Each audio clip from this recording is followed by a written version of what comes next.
Hello, welcome to Breakfast Central on a Wednesday, the midweek edition. We're happy to be here, and this is the right place to start your day. Here on Breakfast Central, where we give you a dose of news, analysis, everything you need to start your day right when it comes to information and analysis. I am Benga Aboroa. And I'm Olive Emodi, very grateful that you've chosen to start your, I almost said Monday morning. What day of the week is it? Wednesday. Wow, thank God it's Wednesday. Midway into the week, we're almost at the end of the week. Super excited about that. Remember that we're streaming live on YouTube at News Central TV. You can drop your questions, comments, suggestions, contributions, and from time to time, we'll go on the link as well to take your reactions. Thank you very much, and you're welcome to Breakfast Central. Well, they've said it all, so like we usually say, I'd like to stand on existing protocols, all right? I'm Joe Hansen. Today couldn't be any better because we do have very interesting conversations to look into. Most importantly, we want to talk about a very, very important conversation that's been making the rounds. Talk about the GMOs, okay? Is Nigeria ready to accept? Or you could also say, would that be the reason for a lot of debates on social media, and also will it solve our food crisis? These are conversations that we're going to have today here on Breakfast Central. But I want to say welcome and thank you for joining us. And in the usual tradition, I want to beg my co-anchors to please permit me to use the medium to equally do what I usually do, and I said I was going to do this week. Appealing to day 3, yes, day 3. And we are pleading and asking the Lagos State Governor to please hashtag light up Lagos because the roads are in deplorable condition, and then the streets and the roads are equally dark. So how do you drive your way or make your way to work when you wake up very early, you're going back late at night, and you cannot see anything? You know, when we say the streets are dark, maybe people might think, okay, the guys on the island are insulated from this. No. The entire Lekki, Ekpe, Ozumba stretch is dark and is riddled with potholes. Road 1, the main road of the that leads to kilometer 1 of the 750-kilometer Lagos-Calabar road, that's Amadu Bello Road. That houses billion-dollar properties in Eco Atlantic is also in darkness. So it's not about, so it just goes to show you the scale of the problem. This is a public health issue. Street lights aren't aesthetics, they're there for a reason. So please and please, I remember a few months ago, just after my report, the Lagos State House of Assembly did table the matter of street lights as a matter of urgency, but nothing has been done. And it seems there's no movement. It seems the government isn't even embarrassed to do something about it, which is quite sad. So I feel your pain. Yeah, thank you. I mean, and I think it's obvious that we need to put it out there. So it's day 3.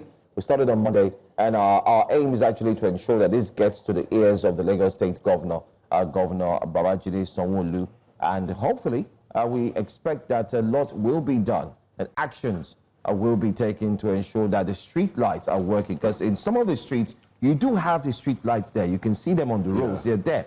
And then there's the situation where, you hear Lagos State generated 1.4 trillion naira in 2024, and then you wonder, it can't be that hard for us. That's why the arguments when politicians use IGR as a matrix for good governance, it's deeply flawed. It's not. They should use HDI, Human Development Index. Anybody can raise money. It's what did you use the money to do? Absolutely. If the money doesn't that's a good one. Result in a better life or better amenities for the people, what's the point of raising all this IGR and taxing the hell out of people?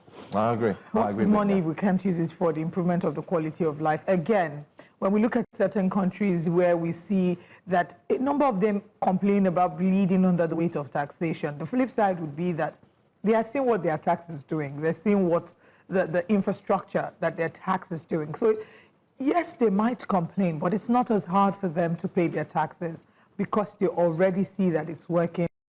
In the UK, for example, I will never stop talking about the transport system in the UK, because if we were in the UK, we don't have to drive to work every day. No. You know, whatever you're earning, we just know we have the train system, it's structured, we know we can leave at certain times, and if there's going to be a delay, we'll be informed.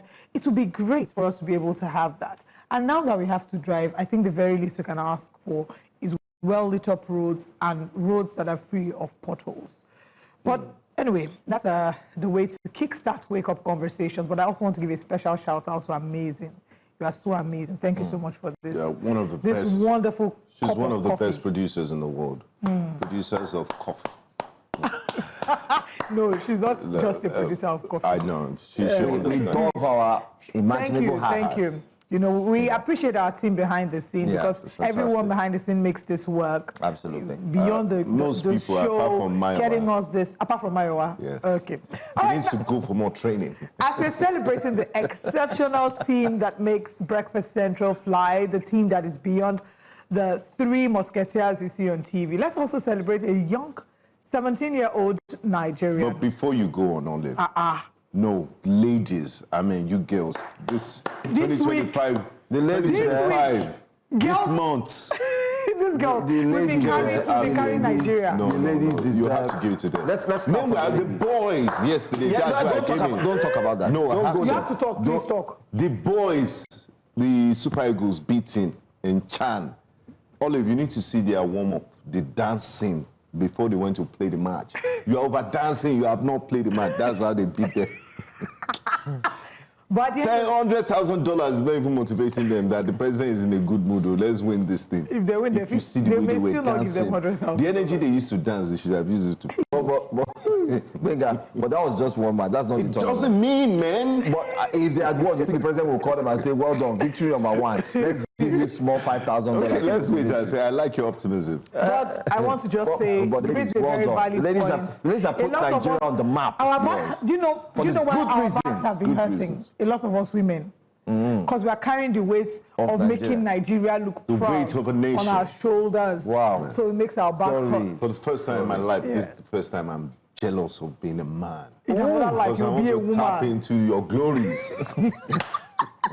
Then got tap. Be careful of what you ask for. Well, in this 2025, it's not impossible. Okay, let's tell you the story of young Nafisa Abdullahi, who has won the 2025 Global English Award. This is the superstar. You can see her on the screen. She was representing Nigeria through the Nigerian Tulip International College. She outperformed over 20,000 participants from 69 countries. A historic feat that has thrust her into the global academic spotlight and brought honor to Nigeria. She was named the world best in English language skills at the 2025 Tinubu Global Finals held in London, United Kingdom. And the competition is an internationally recognized contest that tests English proficiency, critical thinking, and communication skills, attracting students from both English-speaking and non-English speaking nations. Her triumph was confirmed in a statement by the head of her family, Hassan Salifu, who attributed her success to dedication, discipline, and the enabling support of the state government. Congratulations to Congratulations. Nafisa. Nafisa Abdullah. Nafisa outshone participants from other English-speaking countries, and there have been calls now that the reward that was given to the Tigress, the Falcons, should also be given to Nafisa. What Yes. say But you? we shouldn't be celebrating just sporting prowess. You need to celebrate academia and academic excellence too. And Nafisa has done well. I mean, this is on a global stage. So I'm not saying $100,000, but she should be given some sort of recognition. I will get reactions from different quarters. This reaction is from Malam Issa Pantami, the former minister of ICT, immediate past minister of ICT. He was on the, okay, this is Professor Ibrahim Ali. Yeah. Yes. It says Nafisa deserves recognition, $100,000 a flat and OM. I read from various reliable sources that Nafisa Abdullah Aminu, a 17-year-old student from Yobe State, has indeed been recognized as the top performer in English language skills globally at the 2025 Teen Eagle Global Finals held in London, the United Kingdom. She outperformed over 20,000 participants from 69 countries, including native-speaking nations. To win the competition, we're proud of you, Nafisa. It was also reported that Nafisa is a student of Nigerian Tulip International College in Yobe State. This achievement has sparked our celebration There's no doubt that her success can be attributed to her natural talent, dedication, discipline, and support she received from her parents and the schools she attended. Nafisa's achievements highlight her as a shining example of Nigerian students' potential to excel globally with the right opportunities and enabling environment. This kind of feat requires more encouragement from the government. Recently, our women's football team won the Women's African Cup of Nations in Morocco. Each player received a $100,000 three-bedroom flat in the national honor of the Officer of the Order of Niger, ON. In addition, our Nigerian women's national basketball team, the Tigers, was appreciated following their historic fifth consecutive victory at the 2025 FIBA Women's AfroBasket Championship for becoming, anyway, I mean, the long and short of it is, you know, what is good for the goose is good for the gander. Well, if you ask me, I would just go ahead and suggest that she should be celebrated too.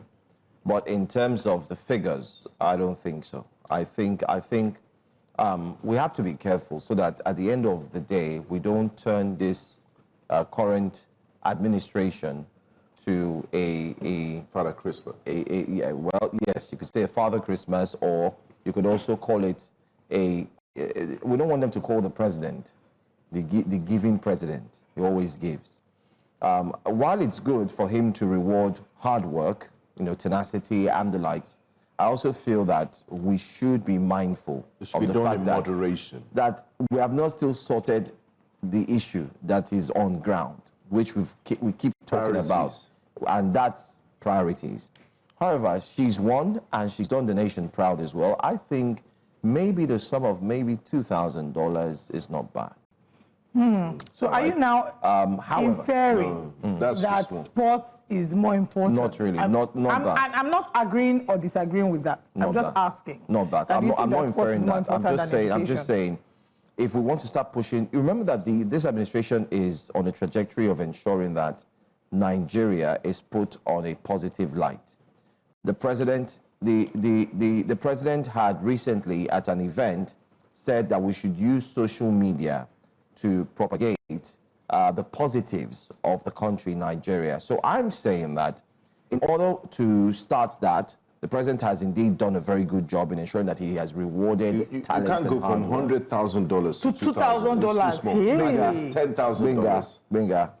Minimum. People should stop pushing this narrative too. Okay, No, so the thing is, she's a world champion. Before we go into that, we have to be careful. Mokuyo Chukwuemeka says, we have the money. Nafisa should be rewarded handsomely by the government of the day. Congratulations, Nafisa. And I quite agree with $2,000 is fine. Let's not argue with I don't think so. Let's not argue with the numbers. So. Let's not argue about the numbers, right? However, I think she should be rewarded. And why I think she should be rewarded is because what she's done has again put Nigeria on the global map. And it's a strong message about the representation of young girls with a, you know, as a country that has struggled with an increased number of out-of-school children, especially in northern Nigeria. I think it sends such a strong message. Absolutely. You know, that's one. Two, unfortunately, we've positioned ourselves as a society that prioritizes entertainment over education. It's easier for you to be a part of a reality show and win a whooping sum. Of course, it's entertainment. Entertainment is entertaining.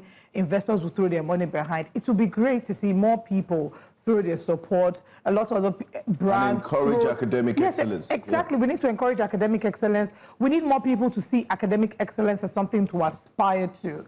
Right now, it's almost like if you're not in the sports, which is great, sports is fantastic. Do you remember Speak If you're not doing sports or you're not doing entertainment, you're not doing music, you're not in the creative space, then you're not set to be recognized globally. Academic excellence should be applauded as well. And I remember Speak Out. Yeah, Speak Growing up, it was an avenue where lots of young people were given a voice to debate. Saturday mornings. Speak Out. Out. Not the Gen Z I used to think. Please, I'm Gen Z. Okay, Speak and for you know yourself. Speak Out. On Judgment Day, we would know. Okay, no, it was KKB show that was weekends. It was the KKB show that was weekends. Malam Issa Pantami, good message, but I don't know if it's coming from the right quarters. He was a former minister under Buhari's government. Why didn't he meet Mr. President to recognize people on this Good scale? question. And if he's calling for the $100,000, since we said it's dangerous, he can pay out of pocket. Good question. Besides, don't forget that she's also from Yobe State. Yeah. The Yobe State governor should also take charge, especially with the fact that you've highlighted a very key issue, that they're out-of-school children. And if you look at the trajectory of out-of-school children, there's a predominancy in terms of coming from the northern part of Nigeria as well. So the Yobe State government should use her as an ambassador to prove that, listen, in as much as we have the challenges of out-of-school children or the Amajiris or whatever, we have a shining light that can prove that, listen, if we really want to do it, we can better our educational system. And then you can start by making an ambassador face and then push. And I agree with you, truly. It's like if you're not in entertainment, you're not in a reality show showing off your body parts and so on, then you can't be popular and win money. Watch them come for you in 5, 4, 3, I mean, it's 2, what it is. 1. They don't need to They are coming for you. And I'm posing for them. Okay. But let's take reactions. We have more reactions on X, and Issei replying to this says, isn't it funny? A black girl from a less cared continent, Africa, went to the UK, the origin of English language, competed with the owners of English, won and emerged as the best in English language skills. After, oh gosh, I was about to say this one. After they go say, make I come write English test before I travel. $100,000, 3-bedroom apartment, and OOM to her ASAP, then $50,000. Yes, so. An apartment to her team and cheating. No cheat. Let's keep the energy. No more. By this time no next year, we'll have budget for gifts and rewards.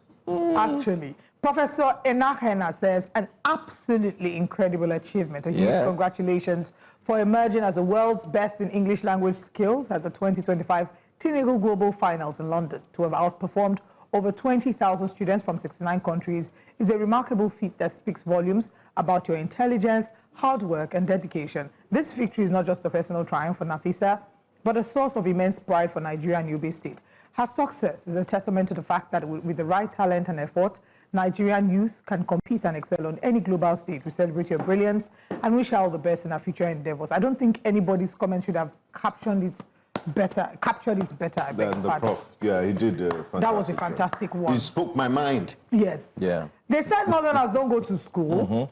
Meet 17-year-old Nafisa Abdullahi Aminu, a brilliant student from Arawa, Yobe State, Nigeria, who just emerged as the world's best in English language skills at the 2025 Tinubu Global Finals held in London, UK. She outperformed 20,000 students from 69 countries. Now, can you show me anyone from your so-called educated region who can match her record? Why must people slow down. Tribal sentiments. Who says Northerners don't go to school? I don't understand. But if you check the stats, there is a high level of out-of-school children, and a number of them from the north. Is it true? It is true. However, there are very, very, very educated people from the north, the south, the east, and the west. From the entirety of Nigeria. It's not a competition. We're celebrating. I love this Anyway, let's take this one. Seal says, do not, emphasis on not, let Kemi Bednock see this. I repeat, do not. Please, hello, Kemi, can you see us? No, she can't see us, John Cena. I'm waiting for her to change their name from Hi, Kemi. Kemi. Kemi still has... It to be Karen Badnock. Hi, Kemi. Karen How Badnock. far? Why She has now? the behavior of a Karen. No, we're just asking Kemi, how far? No. Kemi, What's up?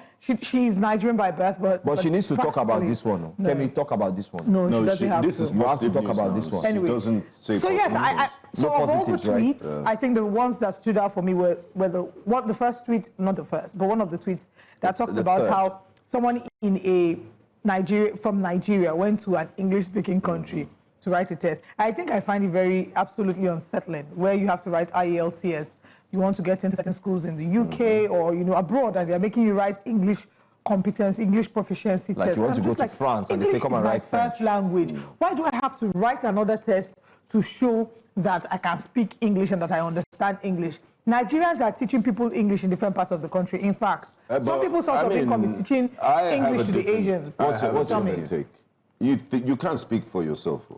There are many Nigerians out there that are struggling with English. So do a basic Wenga, analysis. Whatever test you're doing, is it not written in English language? So why do I have to do a separate test just for English language? Whatever test you're doing that will enable me get an admission into your school is written in English language. If I'm going to struggle with English language, it will reflect poorly in my But grades. also, And I can don't be kicked forget. out. Yeah, but also don't forget you have people who take a trip down to France.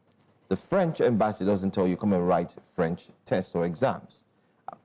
From time immemorial, I've always had an issue with that I need to, in a way, write an English if you're exam. seeking admission, but the university will set the exams, yes.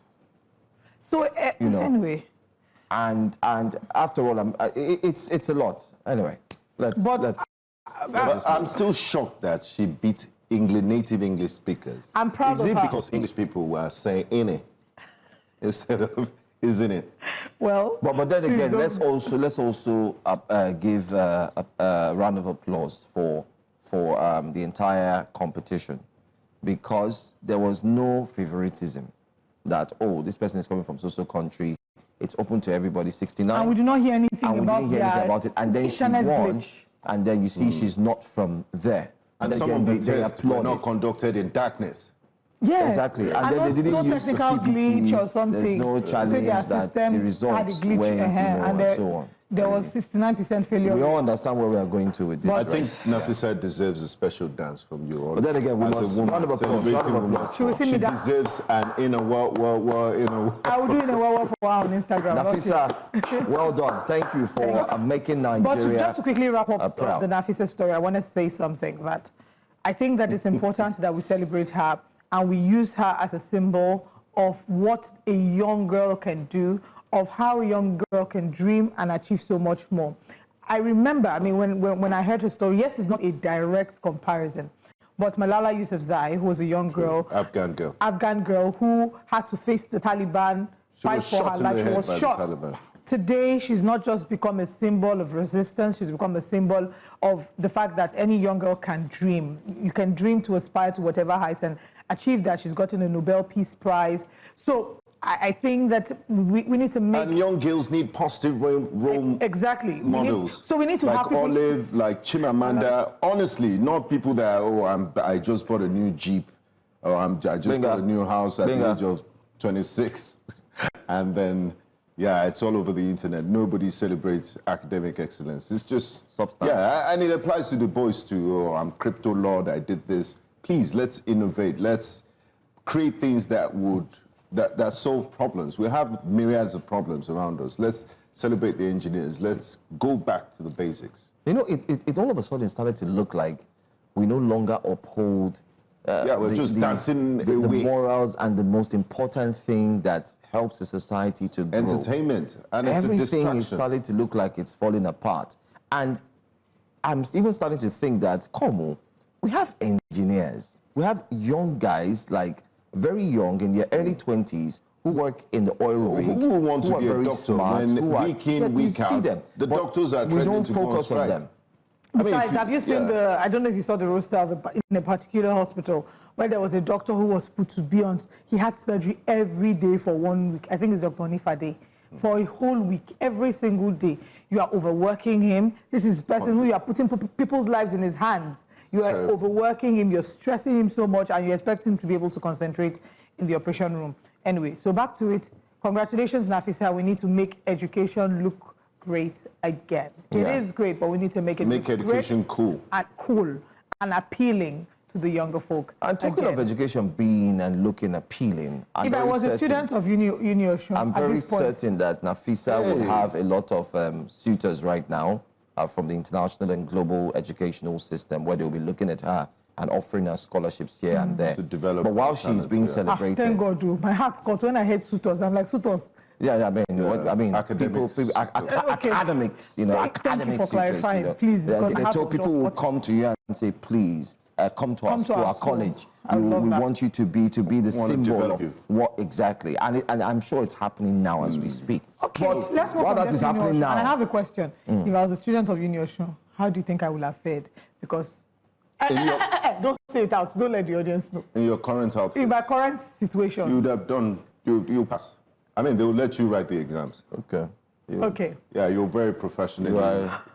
You are going to be professional looking. Well, A classy woman. classy. A woman of substance, timber, caliber. why do I feel Benga is going to end this thing embarrassing me on national television? And more. Benga, please, let's not. Uni Osun students. Why do you call it Uni Osun? While Uni Osun, I beg your pardon. Yes. Uni Osun. They bar students, reportedly bar students In this from day and era. exam for footwear violation. I mean, universities are cold ivory towers. Wow. They have rules, they have standards. And if there's a circular that says do not wear slippers around the school premises or to the academic area, then you should obey those rules. What if you don't have That's shoes? one step. But then, if people have been found violating these rules, I don't think you have a right to damage their footwear. You could bar them, make them write the exam some other time, but willfully damaging and cutting their slippers is taking it too far. I saw an examiner the other day too in the university was destroying an iPhone 13. He says the person allegedly was cheating. I mean, confiscate the phone. Must you damage it with a hammer? It's really, really not iPhone necessary. 13. iPhone 13, he destroyed it with a hammer. Does he have money to replace it? So, how much is his salary? Because he will still come and cry to us and journalists that the teachers are not well paid. Lecturers are not well paid. But you're damaging a phone that is worth up 1-point-something million. So as a student who schooled in Nigerian university, there are a few things I need to say. And first of all, I don't know if that video is true, but if it's true, if it's confirmed that this video is true, then it's very appalling. First of all, Nigerian lecturers need to stop acting like they are master superior, like they are God. Now, lecturer, you be no be God. They need to stop acting like they are Alpha and Omega. It's only in Nigerian universities. I don't know if this happens abroad, but I see in a class, a lecturer said, A is for God, B is for my wife. The best you can get in this course is a C. I studied abroad. It didn't happen in my university. I know. That's what I'm explaining. Such things don't happen in such climes. You're That's why I'm explaining to you my experience. You are fortunate. They say to you, A is for God, B is for my wife. The best you can get in this course is a C. A lecturer says to you, if you don't buy my books, you're not going to pass this course. If you don't buy my handout, you're not going to buy this course. Let's not even go into sexual harassment. Oh, yes. Those ones are... Yes. Mr. Lecturer, my name is Bimbo. Bimbo, what you mean? Idris, that year. Exactly. Right? And you know the funny thing that in 2025, unfortunately, that song is still very relevant. So Nigerian lecturers, please, educate the school, the universities, tertiary institutions should be one where students feel safe enough to learn, safe enough to trust their lecturers with the amount of information they're receiving, and understanding that if you need to punish, there should be boundaries. These people are not in primary school anymore. They're not kids. They're grown up, for crying out loud. Some of them are there for their second degrees. And even if it wasn't their second degrees, they are grown up. Adults. Even when you're raising your children, when it gets to certain ages, there's certain things you don't do. Here in Nigeria, a number of people still push for capital punishment. No, not, but you know capital, what I mean by that? Corporal punishment. Thank you. Corporal punishment, even though now the world is tilting more towards gentle parenting. But for those who still employ corporal punishment in their homes, once your children get to a certain age, you can't beat them anymore. You can't flog them. So how do you come to university and start treating them like children? You lose that ability to communicate to them. That thing you're trying to stop them from doing, that lesson you're trying to reinforce, you've totally lost it. If people respect you because they fear you, not because they have genuine respect for you, then that respect is watered down. If you're going to pass across a message, you can pass it across without being demonic in the process. It's damaging their shoes. Exactly. How can you be So, Joe, it's a demonic behavior now. Know your take on this. My take on this, I think Oliver said it all. We've gotten to a level in the world where we're now enlightened. Exactly. Just recently, off this story, a lecturer was dismissed in the UK. He had been a lecturer here in Nigeria. That story made the rounds on social media and also one of the UK news print or something, paper stands. And then he went to the UK to be a lecturer to teach, and he was fortunate to get into one of the, schools. But while he was teaching, they found out that he was using the spatula or whatever to administer, some small touchings on the students. His village people that followed the UK government and everybody came out and said, first of all, the students had reported that, he comes with something from home to spank us. And then later, he was caught. And the way they dragged him, I mean, you could Google the images and find the way they dragged him. Like, some of this things that we have normalized. It's terrible behavior. And you expect a higher standard. I don't blame them. Benga, so when I looked at it, it's deeply ingrained in most of us. Even some of us, even three of us speaking here, I can guarantee you that, I mean, sometimes the children will do something, and the first instance that will come in is what you know. It's because it's what you know. But that doesn't give him the reason to do this because they're adults, they're grown. Do you know that my friend who was schooling in the US said to me that, oh, there's this lecturer we have, we don't seem to understand him, so we want to actually kick him out. So basically, the students can write a petition to say, we don't like this lecturer, we don't understand when he teaches. And they actually had a lecturer replaced. For this Nigeria, how? That lecturer that was causing problem in one university. Yes, I wonder if everybody was celebrating. Oh, yeah. Last week, they were celebrating. That and then said, Unical lecturer, so everybody was celebrating that, yes, finally, wicked man, wicked man. Well, that's being said, we're the only ones who have the right here to drag these our lecturers. Can be no, please. Stay out of our business. Don't leave our lecturers and our education system alone. But shout out to Kemi. You know what it feels Kemi like? is still talking about secondary school. Shout out to Kemi. You know what it feels like? It feels like when you are quarreling with your siblings and you're exchanging words. You're like, only me, I'm the one that has the right to abuse my sibling. Outsider, don't come and abuse my sibling. So please, you will leave us alone. But Kemi, talk about our golden child, please. We'd like you to speak positively. That's we have an AKA the golden girl. So please talk about her. Let's move away from wake-up conversations this morning and now share with you the top stories that we're going to be looking at on the show today. This morning on Breakfast Central, Lagos State government releases a list of 176 illegal estates. Joe and Gbenga, you need to check if your names That's massive. there. Concerns mount over GMO seeds. These have sparked conversations on the World Wide Web. We'll be analyzing Nigeria's National Sports Commission, looking at the wins, the losses, and the way forward. Civil service whistleblower alleges victimization after raising alarm over Nigeria's civil service employment racketeering. The newspaper front pages will form a key part of today's show. Join us for all these and more. The Lagos State government has flagged 176 estates as illegal, issuing a 21-day ultimatum to developers to obtain layout approvals. From Aja to Ibejuleki, Ekpe to Etiosa, some of the most prominent names in the property development are on the list. The Ministry of Physical Planning and Urban Development says these estates lack mandatory layout approvals, which violates the state's urban planning laws and the theme's development agenda.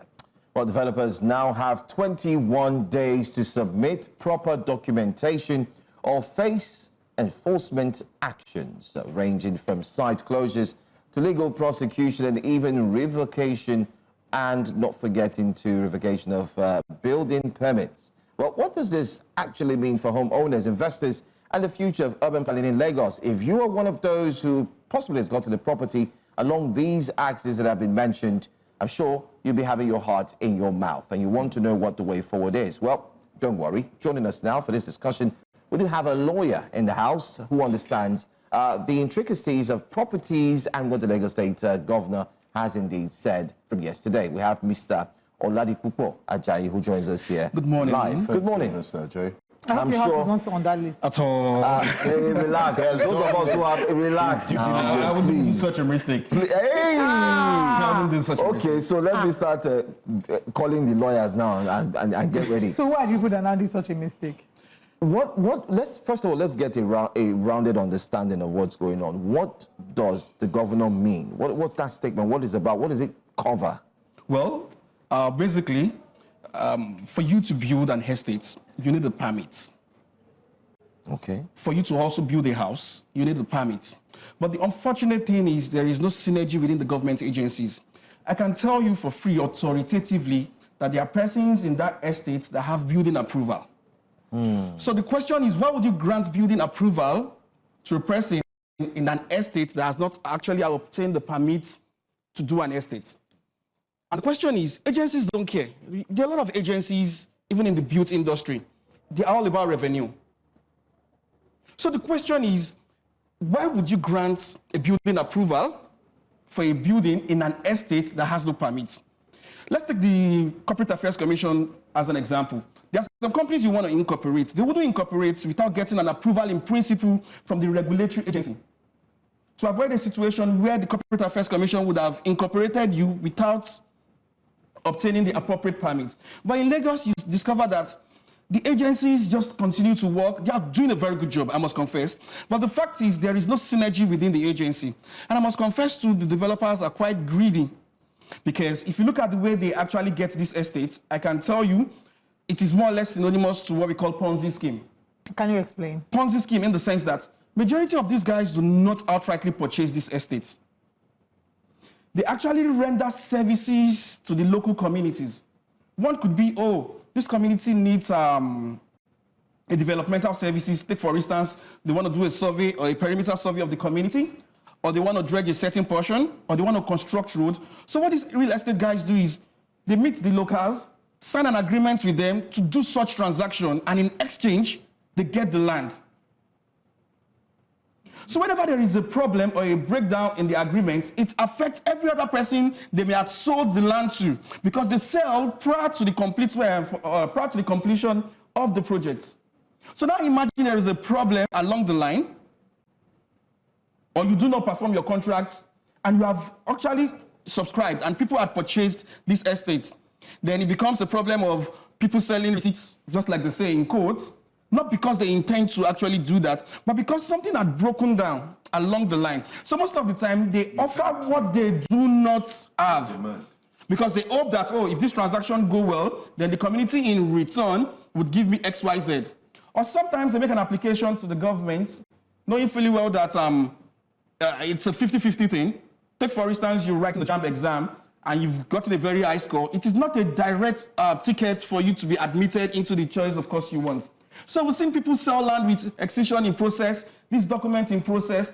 The government may likely grant it, but you don't know the extent to which the government will grant it. If you have applied for 4, the government can decide to give you 2, 2.5. But the fact is, because it is in process, they begin to sell these estates to people, and without having the land. Without having the land. We hope that the land comes. So sometimes it's not that they intend to commit fraud, but the practice and the way and manner makes it look as if these guys are out there to defraud people. Okay. Although they are somehow there to defraud people. Absolutely. Sincerely. So what then can the property buyer do to ensure that they guarantee the titles of their property? Because as is evident, all lands belong to the governor, as provided for in Section 1 of the Land Use Act. Yeah, very well. So how can land users or land owners, intending landowners, protect themselves from finding themselves in this situation, even though we'll come back to what the actual interpretation of this notice means? But how can, because you're saying that sometimes they sell without formally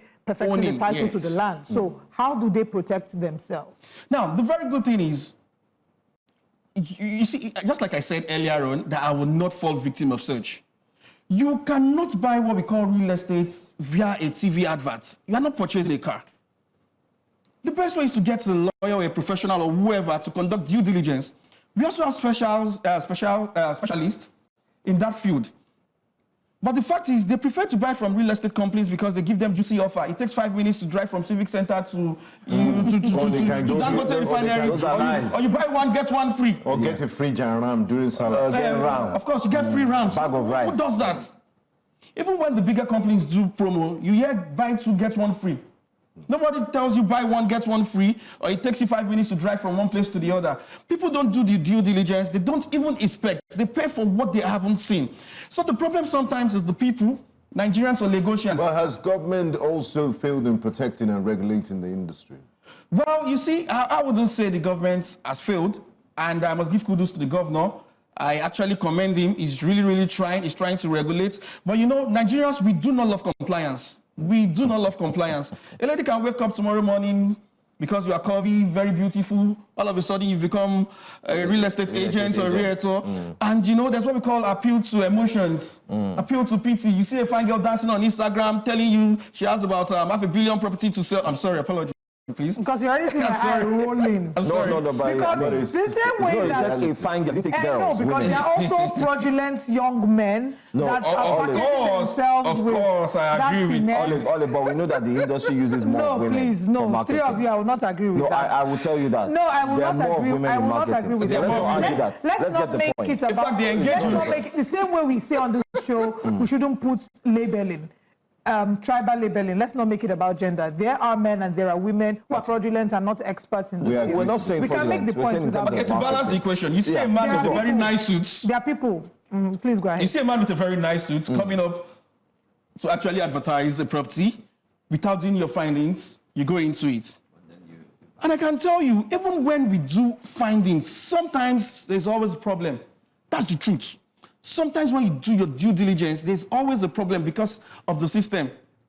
So the question is, why should I do due diligence when after doing due diligence, I still encounter a problem? That is the Nigerian system. But it is very bad of you to just buy a property without conducting any form of due diligence. So the due diligence would mean, because they're not experts, having a lawyer and somebody who's an expert. Exactly. So who are people? Is it like a lawyer, a surveyor? Even I, as a lawyer, there sometimes you contract me, I cannot actually write a report without working with a surveyor.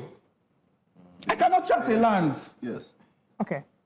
All right, so now let's go back to this story. We're seeing here 176 properties, illegal estates. Usually when Nigerians hear things like this, Lagosians especially, the first fear that comes to your mind, they're going to demolish my estate. Because we saw last year, there were a number of demolitions that were carried out, and even this year. Yeah. So are these properties at the risk of being demolished? Is it just official documentation that needs to be sorted?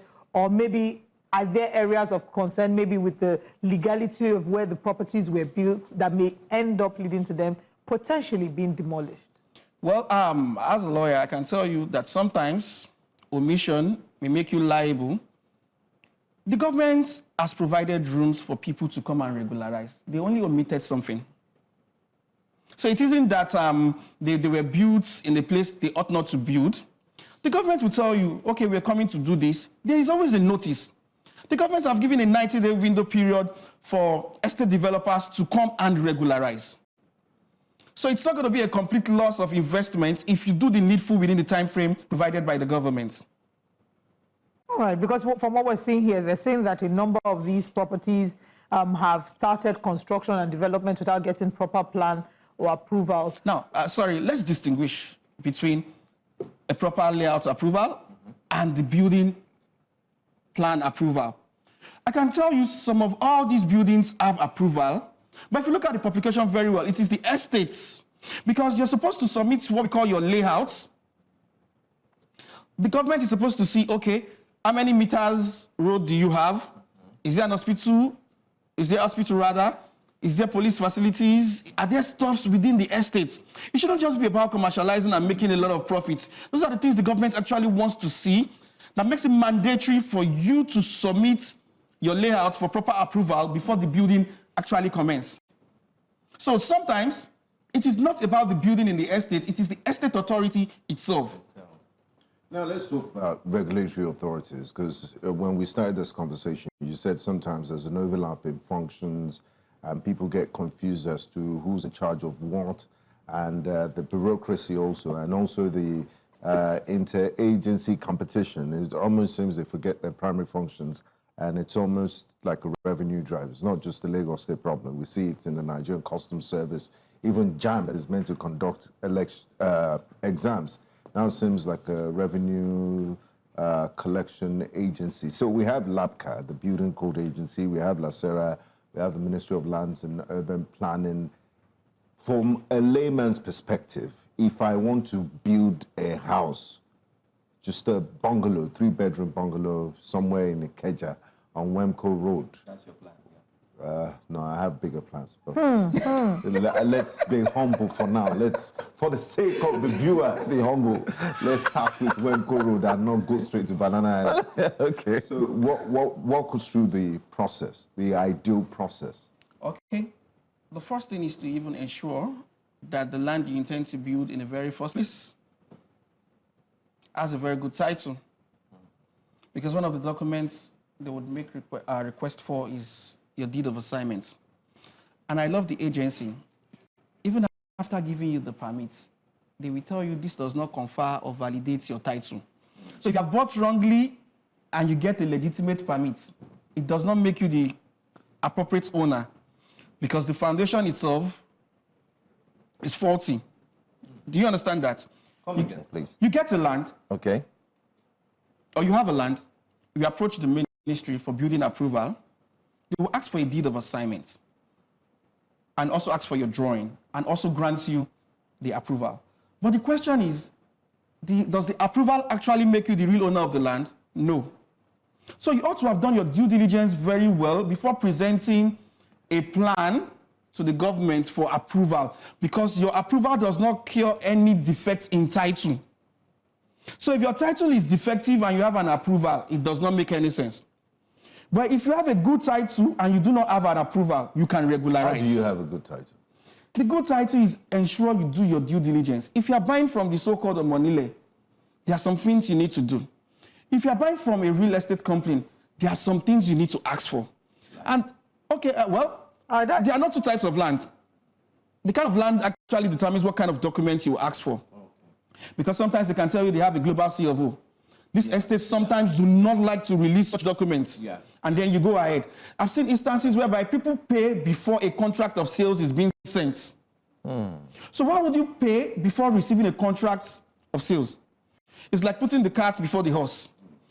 But the question is, there are a lot of marketing strategies out there that would make you pass away with your money before even thinking of the right thing to do.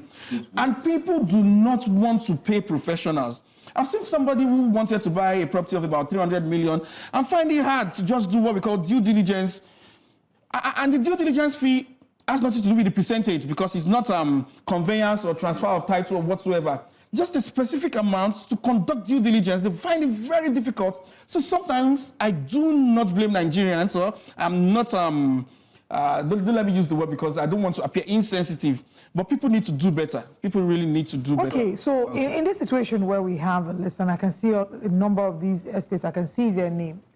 On the island, for example, and in Nigeria, what we see in some parts is the estates, they are the owners of the estates.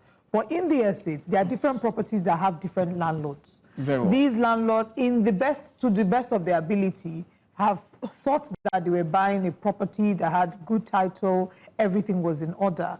And typically, when it comes to tenancy laws in Lagos State, some would argue that the law leans in the favor of the tenant. The law would provide for, remedies where there's a wrong being done. In this case, can the landlords in these estates claim that there was a wrong done to them? And is there any remedy for them in this case? Should the owners of the estates not choose to go ahead to regularize within the 21 days that is demanded by the government? Now, come to think of it, there is a huge distinction between a landlord-tenant relationship and a developer-landowner relationship. Now, that law may not be applicable in this case. Okay. Now, what I would say basically is, for you to have built, I'm sure you must have gotten or requested for some documents in the estate. The problem is the developer or the estate. Now, let's be careful. When you say developer, some developers develop single units to sell, some the estates. So let me use the estate developers, not the... So, because we need to actually distinguish between which. Exactly. What you have cited may not be applicable in this instance. It's not a landlord-tenancy transaction. It is an approval, estate layout of a thing. It has nothing to do with title. Take, for instance, let me break it down. I love breaking it down when it comes to property transaction. You drive in on the road and you are stopped by VIO. It has nothing to do with the ownership of your vehicle. So it has nothing to do with title. The word title shows ownership. We are not saying you do not own it. We are saying while you own it, there are some things you must do to use that thing you own appropriately so that you don't cause inconvenience to others. Okay, so maybe... Look at places like Iba, Okoko, places that have been developed before now. There's a little or nothing the government can do. But look at Ekpe, look at Ibejuleki. These are emerging communities and societies. That is why the government has decided to come up with the team's agenda, considering traffic, considering environmental sustainability, the greens, and a lot of stuff. That is why the government is actually focusing more on this area. It has nothing to do with the ownership. Okay, so let me flip that question. The flip side to that question would be, if now, you've said it has nothing to do with their ownership, but as somebody who owns a property in this estate, if the owners of the estate, the developers of the estate, have refused to regularize within the 21 days as stipulated, what would likely be the implication for the estate? And does that affect me as a landowner or as a property owner within that estate? Or a resident, exactly. Anyway, I know very well that Lagos State government is a very sensitive government. The governor himself is not an insensitive man, and I would not love to preempt what may happen.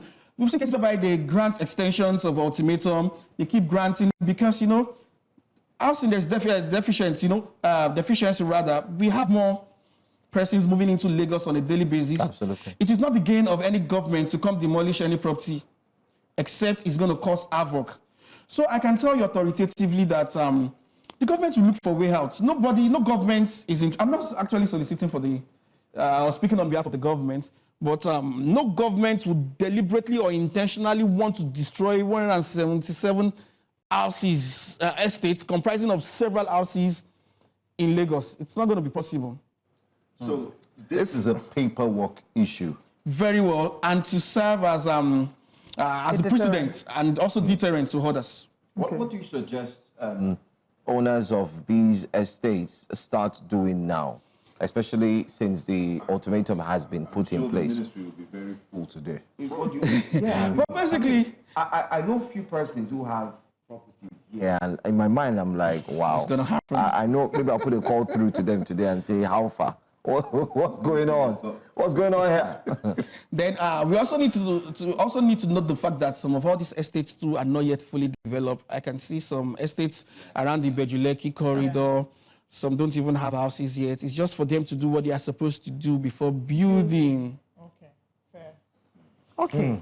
This has been, quite an insightful conversation. I think my final question to this, I believe we've touched on majority of the points here, but my final question would be the viability of real estate as a source of, an alternative or a major stream of income, especially like you made reference to the fact that there's a housing deficiency, lots of young people. I mean, I was just calculating how many house rents I would have, by the time it comes up to 10 years, how much I would have paid in rent. And then when you think about the other alternative, which is buying a property, it's also very expensive. And beyond the reach of the average Nigerian. So I also hear that the government has been launching out some mortgage plans. I'm hoping that we can reach out to the Ministry of Housing as well and bring them on the show to talk about what plans are available for young Nigerians and even older Nigerians to purchase properties. Well, how affordable? Yes, I saw that one. I've forgotten the name, but I saw it. M something? I saw it to the one that, is a government initiative. But first of all, how affordable or how accessible is it for people to be able to access loans or mortgages to be able to own properties? And would you still say that the real estate is a very viable sector when it comes to income generation for people who are looking to delve into the sector? I can categorically tell you it's a very good form of investment. You just need to do it right. If you don't find it difficult to pay for your insurance premium, why would you find it difficult to do due diligence? Why would you find it difficult to perfect your title? These are things people need to note. We live in a society where people don't just love compliance. If you do that, you reap your investment on any property you buy if you are buying right. There's some property, well, I am not to teach on what kind of property to invest in. I'm a lawyer. My own comes in the area of title perfection, ensuring there is a title in the first place and you not being defrauded. There are some persons who can identify. There are some persons who can identify properties who will do well when it comes to return on investment. Property, as far as Lagos is concerned, is a very good, the property business is a very good industry and section. All you just need to do is what? Do it right. Don't cut corners. It may be very expensive because the demand is more than supply. And it's a good thing that Lagos State government is also calling on real estate agents to register under their umbrella. Because these days, everybody is, what do you do? I'm a content creator. I'm into real estate. Everybody's a realtor. I am into real estate. Thank you so much. Thank you so much for joining us. We look forward to have you back because I know this conversation will not stop here and then we can talk some more. Thank you for staying with us as well. Thank you. Coming up next here on Breakfast Central.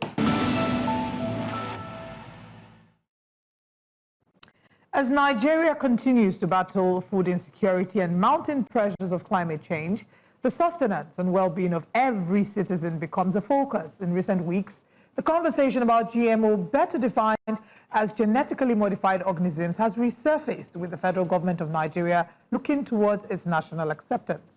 Now, this has met with stiff rejection from various society groups citing health and socio-economic issues associated with the importation, cultivation and consumption of GMO foods. Is the forceful adoption of GMOs in Nigeria a Western agenda, as some have insinuated, or are we looking at accepted what has been widely rejected by countries such as France, Germany, Austria, Greece, Hungary, the Netherlands, and many others, all in the name of diplomatic ties and solution-driven steps to solving hunger crisis. Well, our guest is dedicated to researching into new policies for Africa's development. Also, he is the Deputy Director, Center for Food Safety and Agricultural Research, CEFSA, and advocate for food safety as well, with a view to improving organic and regenerative agriculture. Welcome, Dr. Segun Adebayo. Thank you Thanks for joining much. us. Good morning. Thank you. Thank you. This whole conversation of GMOs, no GMOs, Nigerians seem to be divided. There are some who are saying they really don't understand what it is. So I think it's good that we start from there. Let's inform them. Let's help them understand what GMOs really are. All right, thank you. So GMOs essentially are either plants or animals that have been modified at genome level, in other words, at the genetic level. And not just modified, in this case, we call them transgenic because you are looking at a transfer of genetic material from one organism to another. That means you're crossing the species barrier.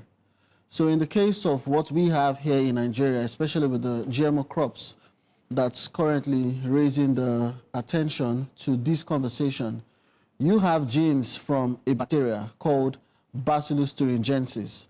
These genes are insecticidal in nature. In other words, they repel pests, common pests.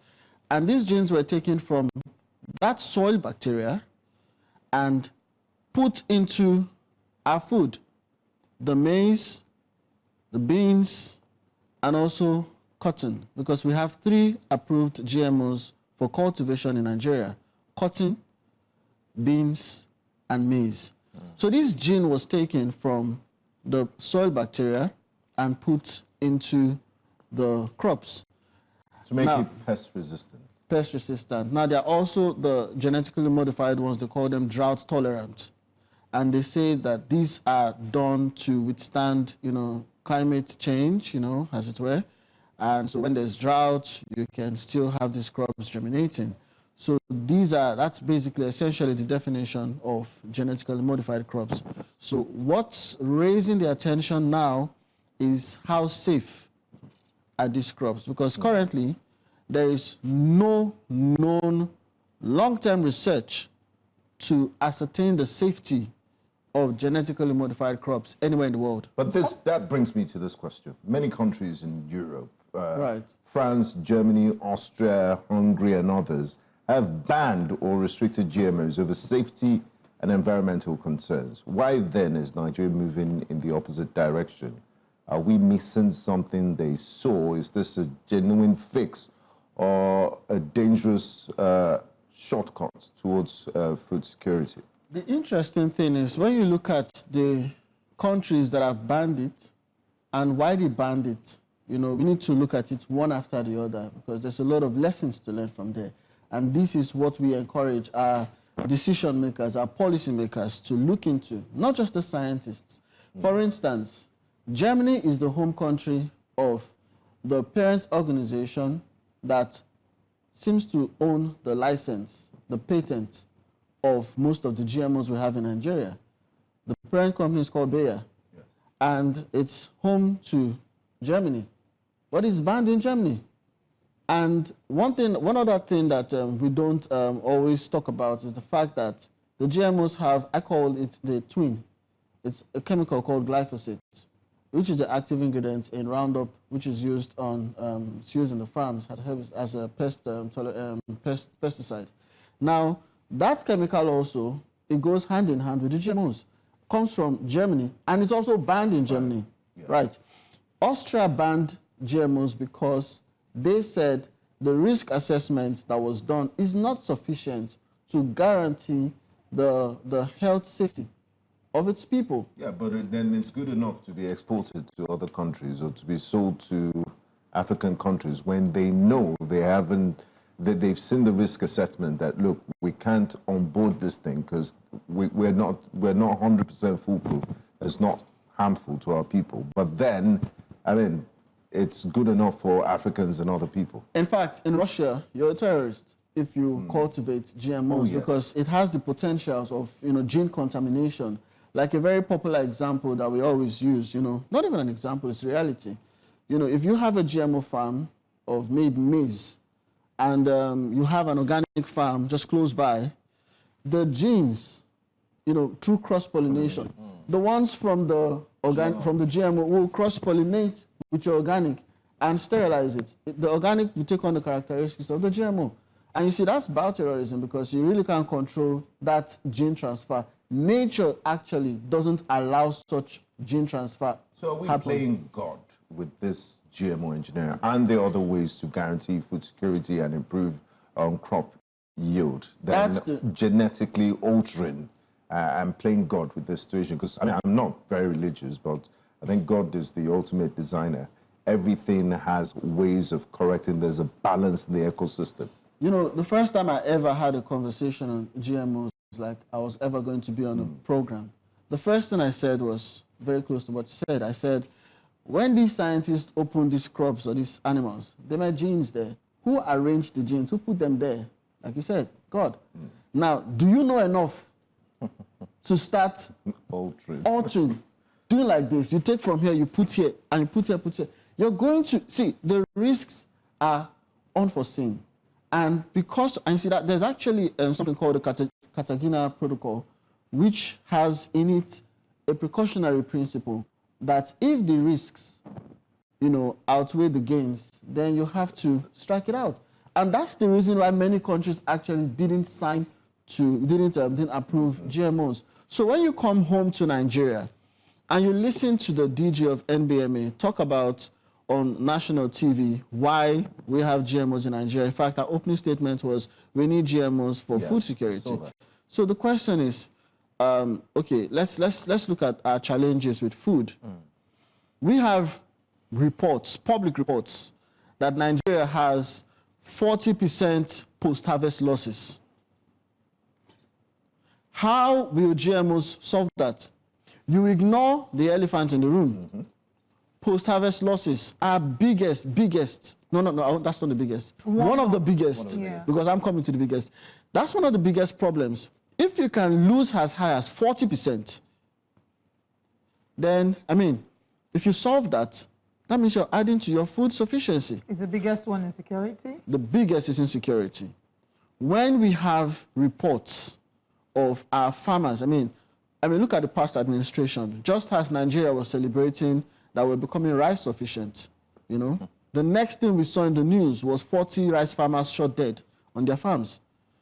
Then you're seeing in the news here and there. All our farmers are in the IDP camps. In Benue State, many of them are in the IDP camps. Many villages, look at all the places that we're having insecurity. We did a research in our center, and we found out that over 99%, 98.7% actually, of areas where we've had insecurity issues in this country having farming regions, major farming regions. So when you ignore insecurity, you ignore post-harvest losses, then you ignore the economic realities. When you talk about food insecurity, have you ever been to the market and you didn't see food in the market? There is always food in the market. The question is, can the people afford it? Afford it, yeah. Pricing. Okay. You made reference to the NBMA, so let's go there. The Biosafety National Biosafety Management Agency. Rather. But the act was signed into law 2015 during President Goodluck Ebele Jonathan's time, and before then was sometime in 2004 that we signed a memorandum of understanding with the U.S.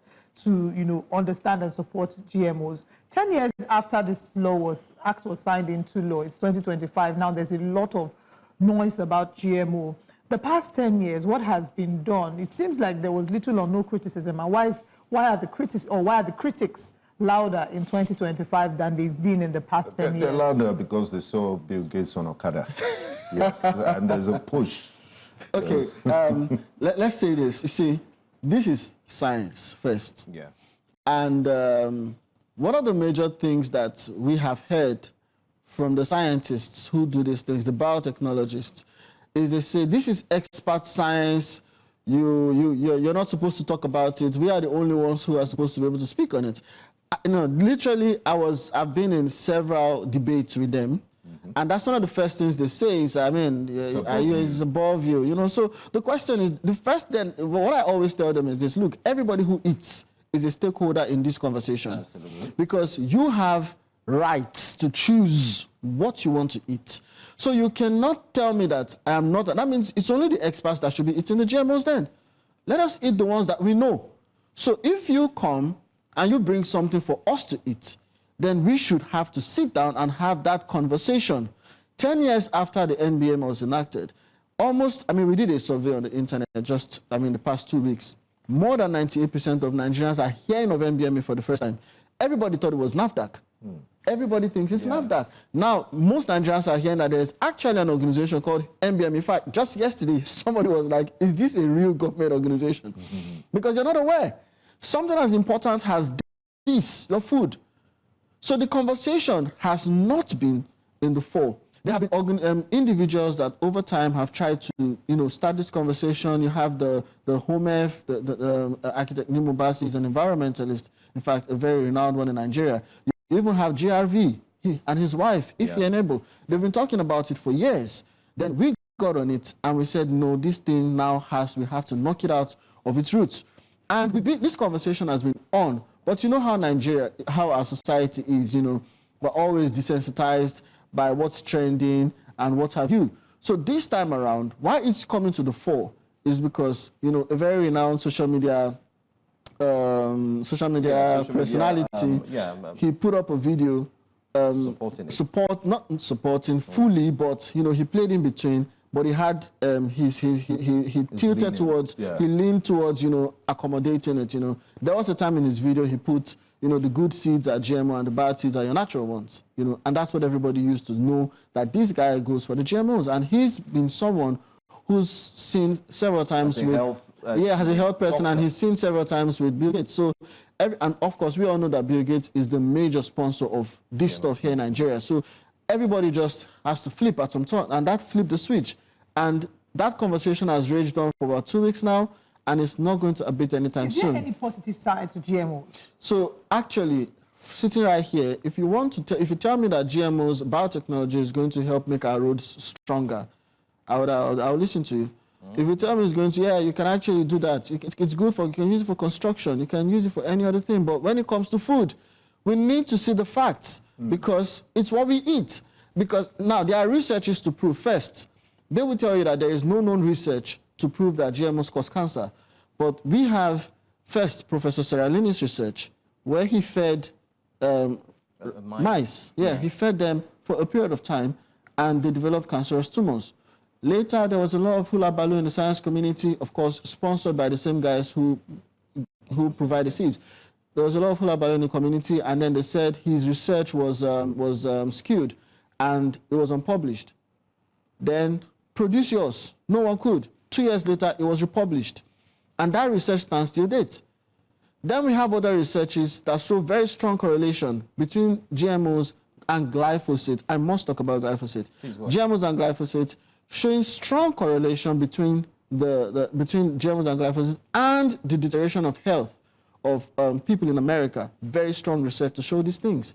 There are several suppressed studies and researches to prove. In fact, there's one, if you just open your internet now and you search GMO corn infertility or GMO corn natural contraceptive, you'll see research dating as far back as year 2000 showing that GMO maize to be particular, contributes to, it's called a natural contraceptive. But these are researches that were discontinued, suppressed, but it calls for question because we are seeing a rise in certain kinds of diseases now. Yes, it's rising, it's everywhere. Yeah, and we need to start asking questions. From cancer to the other and so on. But I just also want to highlight that the Director General of the National Biotechnology Development Agency, Professor Abdullahi Mustafa, has been seen to be one of the persons also promoting the use of GMOs, saying it would help to solve Nigeria's food crisis. We've also seen a divide of a few persons, individuals, even those who many feel should be on the side of the people because they in a way, affiliate with the government, and they should be able to speak against such. Do you think this has a westernized coloration in pushing a narrative of we're either bound to. diplomacy Yeah. or some form of, politicking, pressure. Because if you ask me from the top of my mind, I'm starting to think of, the Western world is saying you must accept the gay and lesbian rights, and we're saying no. And Africa now we're is saying, mostly used as guinea pigs. do you see any of this? Let me say this first. That organization, NABDA, where Professor Abdullahi is the DG as well, there is an appendage organization that, if you read their website, they will tell you it's under the auspices of NABDA. But the truth of the matter is this: that is an international organization. First, there is the African Agricultural Technology Foundation, called AATF. Now, AATF is an international organization. Its mandate is to improve technology across Africa. Now, AATF looks and says, okay, I want to push my agenda across Africa. And then they now give birth to some smaller organizations called OFAB, Open Forum for Agricultural Biotechnologists. And OFAB now has the mandate to spread the gospel, quote unquote, of GMOs across African countries. Then OFAB goes to Kenya, so you have what you call OFAB Kenya. Then OFAB comes to Nigeria, and then you have OFAB Nigeria. Then OFAB, imagine OFAB comes into the airport and is looking, okay, so where do I go from here? I'm in Nigeria. Then he says, okay, which agency? Then it goes to the Ministry of Science and Technology. Then which department which agency in the Ministry of Science and Technology? NABDA, where Professor Abdullahi is. Then it goes there. Then, like, you have this tick, these insects that you see on dogs, then it leaches itself on NABDA. I mean, once you get the regulatory agencies. Then the country director of the OFA project becomes a federal government staff. Wow. And currently is the deputy director of that organization where Professor Abdullahi is. He can't be neutral. He's already compromised. That individual is also the head of department of Nigerian Agricultural Biotechnology Department in NABDA. So you have a foreign organization. So now you're talking about foreign influence here. You have a foreign organization successfully leeching on our Ministry of Science and Technology and also the department responsible for research and development on science and technology, on GMOs, biotechnology, and it doesn't end there. That Professor Abdullahi's organization, NABDA, sits on the board of the regulators, NBME. Are you serious? Yeah, you can check it out. I mean, it would be nice to also follow the monitor because you can look at it. It takes a lot of financial muscle to pull this off. There's a Chinese proverb that says you can dig your grave with your teeth. So we need to be careful about what we consume. Let's talk about solutions. Dr. Adebayo, you've advocated for organic and regenerative agriculture. Could you explain that? And given the current state of our food system, how viable is this approach in comparison to the government's push for GMOs? So first, I wouldn't say the government's push for GMOs because I wouldn't say the government's push policy, because it's actually official policy, but this administration is yet to actually take a definite stand on GMOs. GMOs came from Jonathan's era, and then 2019 the MBMA Act was rejigged, was amended, and then some more enablements were given to this thing. So solutions. First, the solutions have always been the solutions that was given to humanity from time immemorial. Regenerative agriculture. Like I would call it, it's the only Ponzi scheme that works. You put a seed in the ground, a grain of maize, you drop it in the ground, and then it gives you a whole, plant. And then you can take everything from there, and then you can divide, you can decide, I will consume 50%, and I will replant 50%. And then that means you can actually use that one to convert it to a whole farm, if you wish. Not what we currently have now, that has been programmed. In fact, I tell people you're eating technology. You're eating somebody's technology. It's not even your technology. It's not even the one God gave humanity. It's somebody's technology. He has decided that this thing will have 2 lifespans. And then from the seed breeders to the seed companies, it uses a lifespan. Then from the seed company to the farmers, it uses another lifespan. And then from the farmers, you plant it just gives you what they call grains, and then, you know, the thing is lifeless. So you have to come back to the, you have to go back to there's a dependence there. But they have it creates because it's business. Look, everybody has a right to do business, and that is his business. And how true is it? I mean, I have a family member who had gotten tomatoes, and I heard that once you plant it, it's done. The You soil can't is plant affected again on the... as well. Then you have to go get the same seed and come back again. Yeah, that's So it's like the OS. So let me speak about something that's happened in Nigeria, because now you're looking at how bad is it.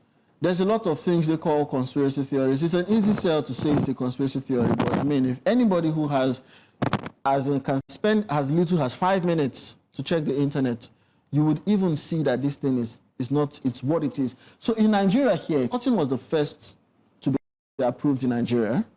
And in a Business Day report on the 23rd of September last year, the cotton farmers in Nigeria came together. In fact, their association, they came together to say that 6 years after introduction of the GMO cotton, the seeds have failed to increase the cotton yield per hectare and revive the dying industry.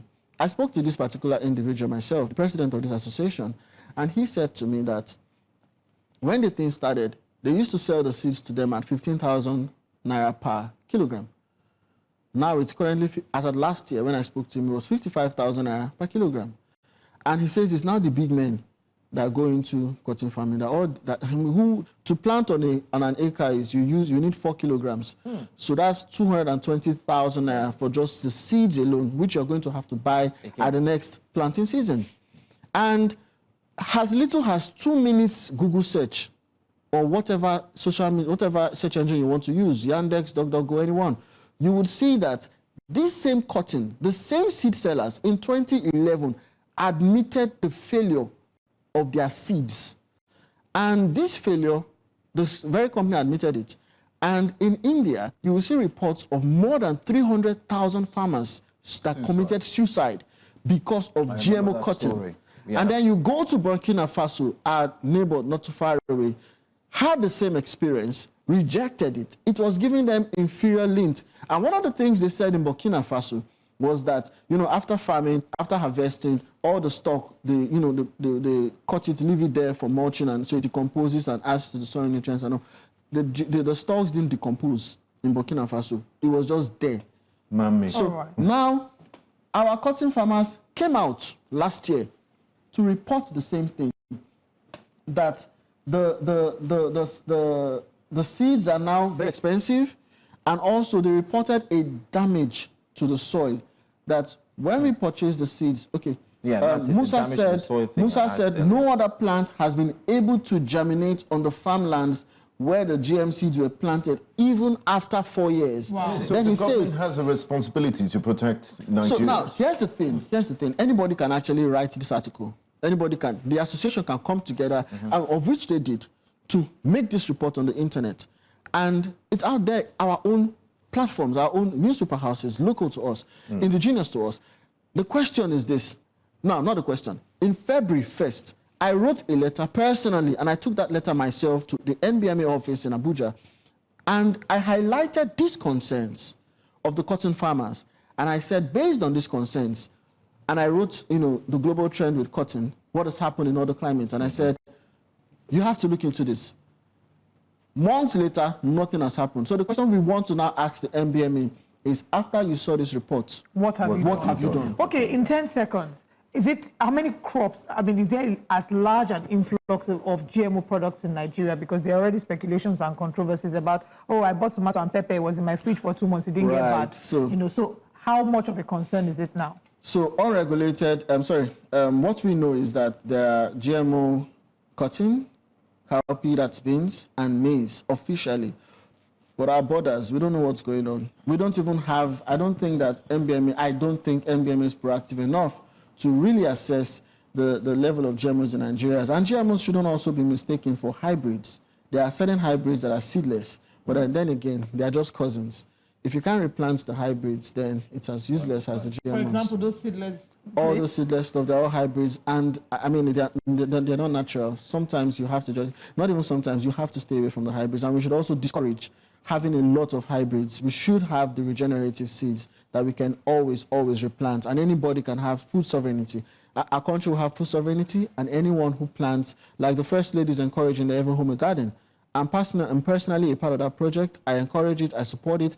Every home should have a garden. I mean, the winner of that Every Home a Garden was farming in a 3-bedroom flat in a room and in her corridor, and she won it, producing cucumbers, producing tomatoes, and many other things. I've met her personally. I've seen her stuff. So if the First Lady encourages it, and anybody can have food security, then we're good. The problem is how many people have the land to do I this think thing? I'm just going to be drinking water and suya to the other same The side. suya may also be GMO suya. Thank you so much, Dr. Thank you for joining us. Thank you. Thank you. so We look much. forward to have you again. All right. But in the meantime, let's bring to you a breaking story right here on Breakfast Central.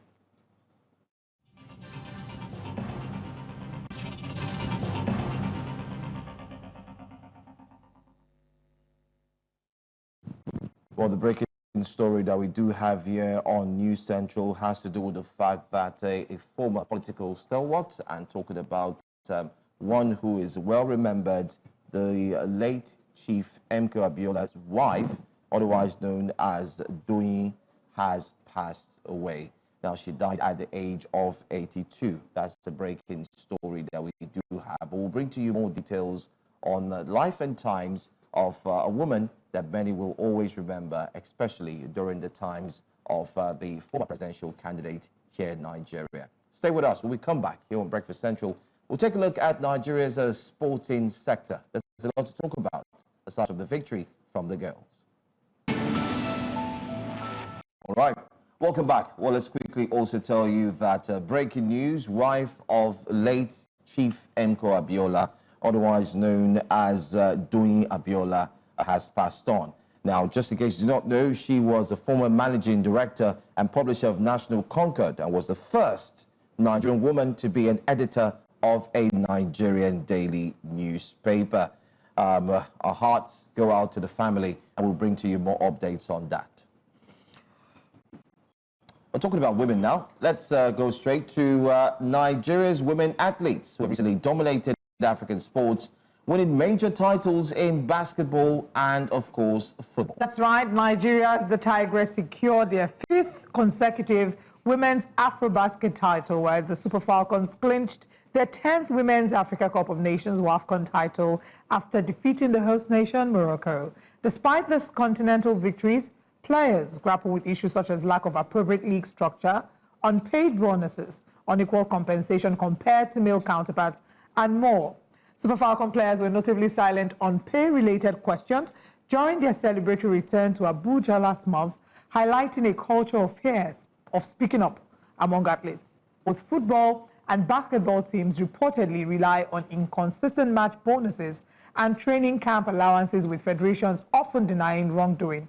Critics say that this discourages transparency and undermines motivation. We're joined this morning to discuss the matter surrounding Nigeria's female sports teams by News Central's sports analyst, Babatunde Koiki. Good morning. Good morning, It's a pleasure to guys. have you. Head of Morning, sports guys. is beyond Yeah, just an analyst. I know, just, yeah. Thank you very much. Good honor is due. While we're giving the Falcons and the Tigers Yeah. flowers, let's give you your flowers as well. Thank you. Our head of I didn't know the sports. entire But there's no rules bush, actually. ON that follows this flower. Unfortunately. No $100,000, No $100,000, no no. flat, no OON. Editor of unfortunately. Sports Desk. Okay. Thank you very much for joining us this morning. Thank you for joining us. So I think yesterday when we started the conversation about this, we congratulated them, but we highlighted the fact that unfortunately what it seems is that Nigeria tends to reward the end result and ignore the process. Do you agree with that? And if yes, can you expand on that? Absolutely, absolutely. You couldn't have put it in better words. This same team, their preparation to ahead of this tournament was nothing to write home about. Just before they came for this tournament, they had actually just played 2 friendly matches the entire year. And that was one against Cameroon and another one against Portugal. And those are 2 friendly matches in an entire span of 6 months, which ordinarily shouldn't be optimal preparation for anything. You also talk about unpaid bonuses that date back as far back as 2021, match bonuses, camp allowances that have remained unpaid. And like you rightly said in your intro, there is a culture of silence because there is also victimization. Players in the past who have made it a point of duty to speak out, they've been blacklisted. they've been blacklisted, completely removed from the team. They were never called up again. So you can understand why many of these athletes would prefer to say nothing and hope for the best, which is unfortunate. I mean, in 2022, the Tigers wrote an open letter over unpaid allowances and poor treatment. They were blacklisted, like you said, by the federation.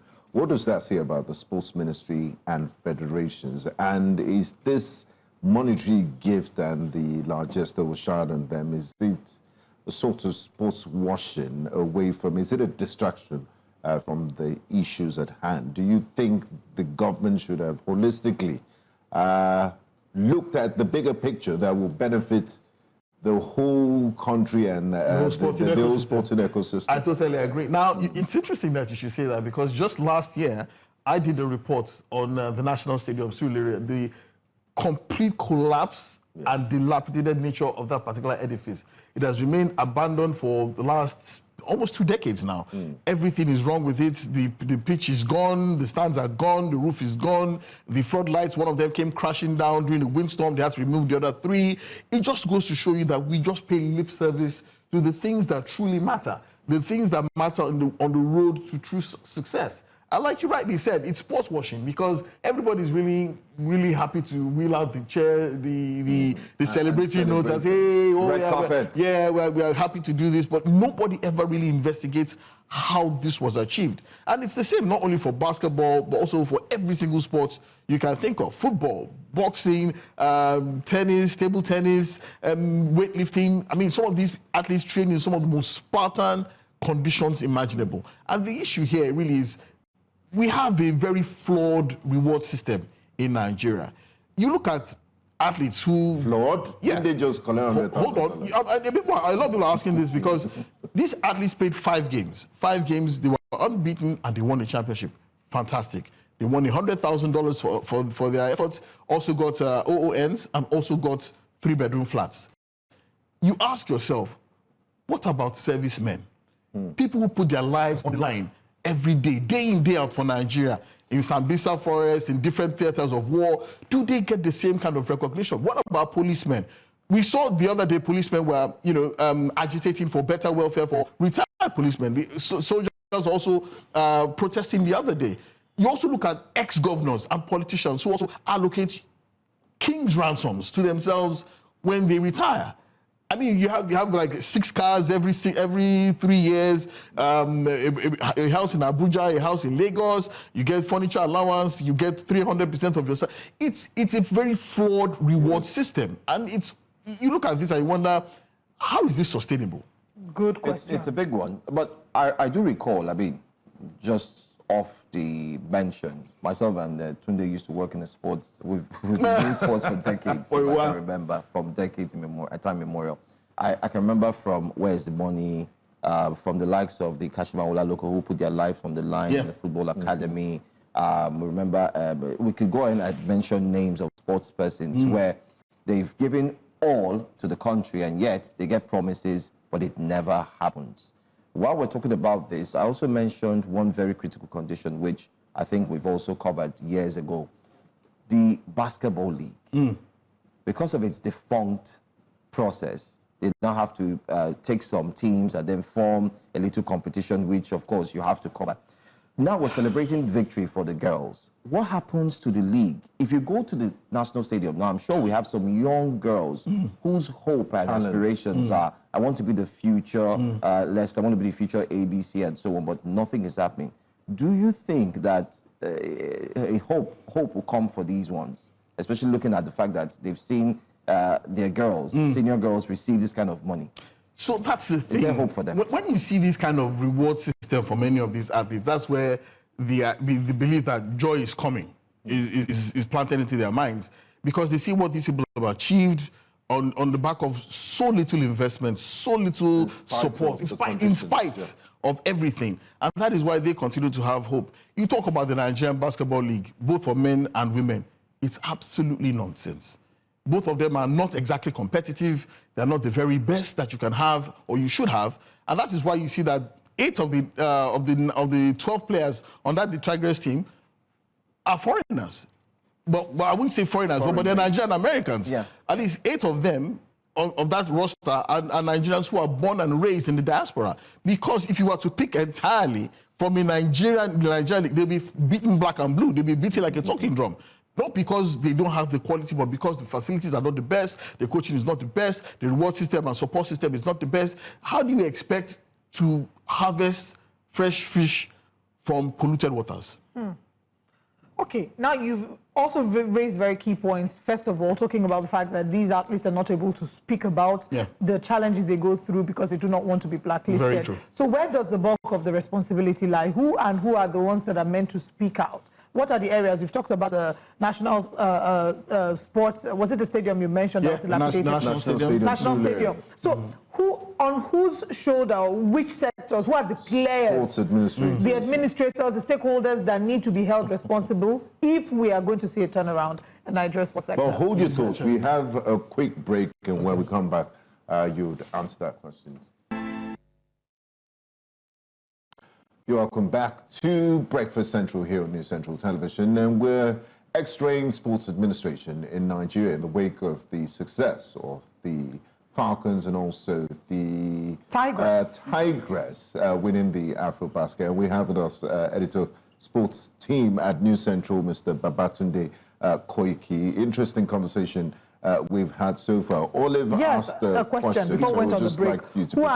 On whose shoulder lies the responsibility to fix Nigeria's sports sector? I mean, if you say that the players can't speak up because of the fear of being blacklisted, so who should speak up, and what are the steps we expect them to take? So the thing is, the players, the individuals involved must continue to speak up.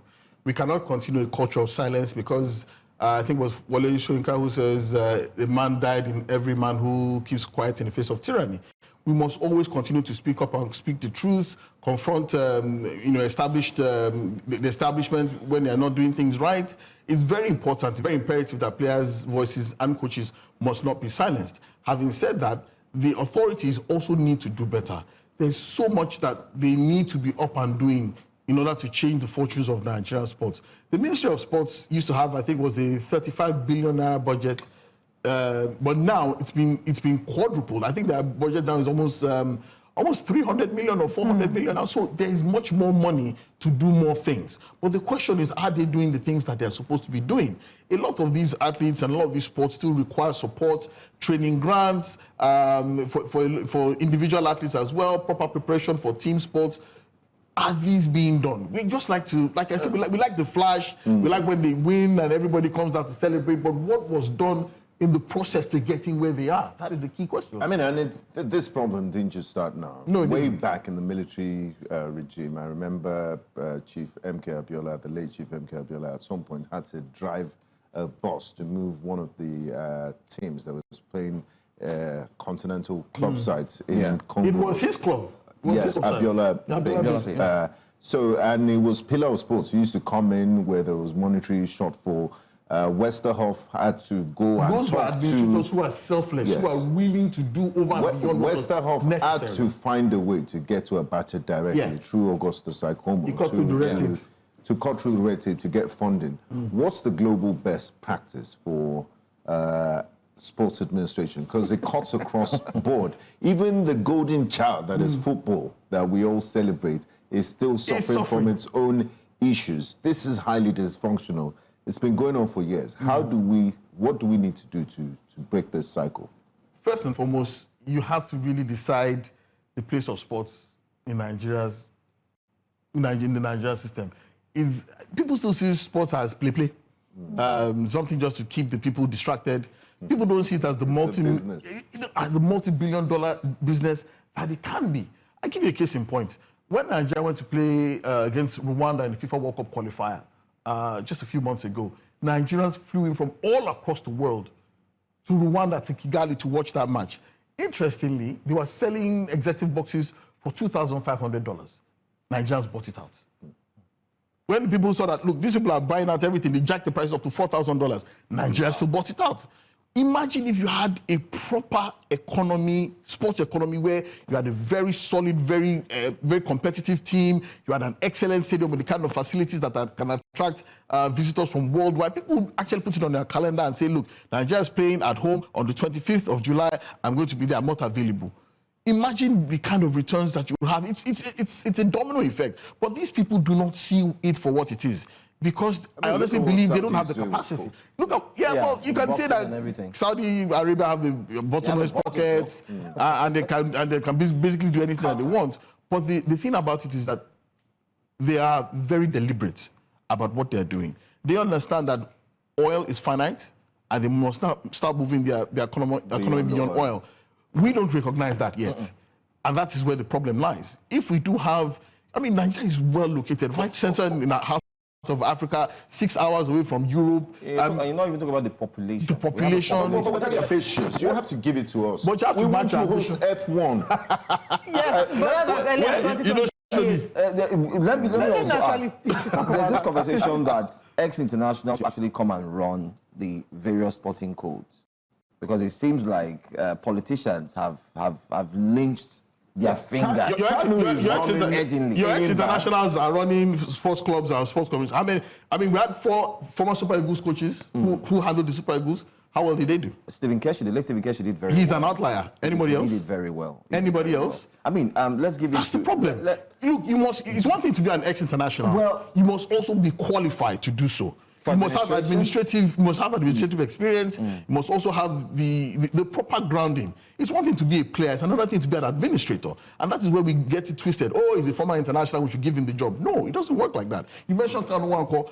Ever since he's taken over at Enyimba, nobody can actually come out and say that Enyimba is better for it. Brown Day was on social media. Yeah, exactly. Money. But now let's talk about. And they said we put you in 3-star hotel, pay you 1 million. Meanwhile, you scored only 5 goals. Let me confess, dragging themselves on social media. Back in the years, when I had hopes of playing your semi-pro in FIBA and obviously getting to the NBA, one of the biggest discouragement for me was the fact that, apart from knee injuries, I found out that each basketball player back then, whether you're playing for Royal Hoopers, you're playing for Dodder Warriors, you're playing for Lagos Islanders, these guys were getting 2,500 naira for a whole week, and then you have to you get one trainers for a whole season, and then you contribute to buy your jersey. And I said, wow. So you're paying things out of your but then again, out of pocket. Do you understand? So where are we saying that Nigeria's sporting sector, or let's just say the president, what can the president even do? Let's even take it to the president. The honest truth, I think, he loves sports. The honest truth is government cannot do everything. And in Nigeria, government has not shown a capacity to run anything successfully or run it through. I agree. NNPC. Name one government, whether was it the old NEPA or NITEL, I can't think of anyone that they've been able to run. So the issue here is, what does government do? And it's very simple. Create an enabling environment where private individuals can come in, run things, and make it more competitive and more compelling. Government, you look at the Nigeria Premier Football League now. 18 clubs, 18 as of last season, 18 of the clubs were owned by government. Are they well run? We've actually had ex-players who came onto the show and on our shows, and we were asking them, you play for government clubs and you play for private clubs, which one was better? They'll tell you, bros, that private club, now be Babao. Because the government clubs, things are just run at the whim and caprice of either the commissioner or the governor. All right. I want us to still come back to this story about the win of the Tigress. And, we can talk here about the fact that this win is great, but like we've been expanding, Nigeria or the government has been focused on the end result and not following through with the process. What are those in the sporting sector saying? Are they excited about these rewards? Do they think, oh, this is great? Or has it also been met with criticism from those within the sector? It has been met with a tremendous amount of criticism. I can tell you as a matter of fact. There has been some optimism because, you look at the fact that just recently in Nigeria, one of Nigeria's finest athletes, Favour Philly, her head has been turned. She's been offered Turkish citizenship and a $500,000, I think it was sign-on fee in quotes. But if you can show Nigerian athletes that there is a reward for excellence for your country, maybe it might change the minds of people who are also considering changing nationality. I can tell you for free there are no fewer than 10 Nigerian athletes who are now currently fielding offers from places like Turkey, Bahrain, and Qatar. Right now, Nigerian athletes. And you cannot blame them because they look at what it is that they're getting now and what they could possibly get. You now look at the same ecosystem as well. Now, these same players, let's be clear about one thing. These same players that you talk about in the Tigress, the 8 American-born players, they are going to pay tax on that $100,000. Well, They are going to pay at least. that's when they probably receive get it. that's when they receive it. What if they have a bank account in Nigeria? Yeah, well, and that's another thing. And then also I say that, look, 150 million naira, it's never been done before for any athlete in Nigeria. Never. And why are you paying them in dollars? Why not pay them naira? That's another thing. So if you want, we keep talking, paying lip. So it's coming from government all over again.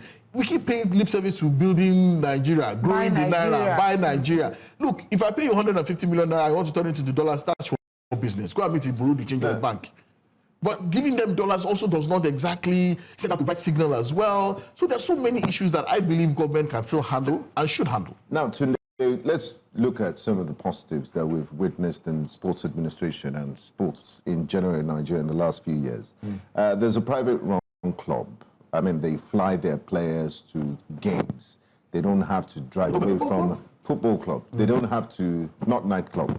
Yeah, they don't have to drive from Lagos to Kano.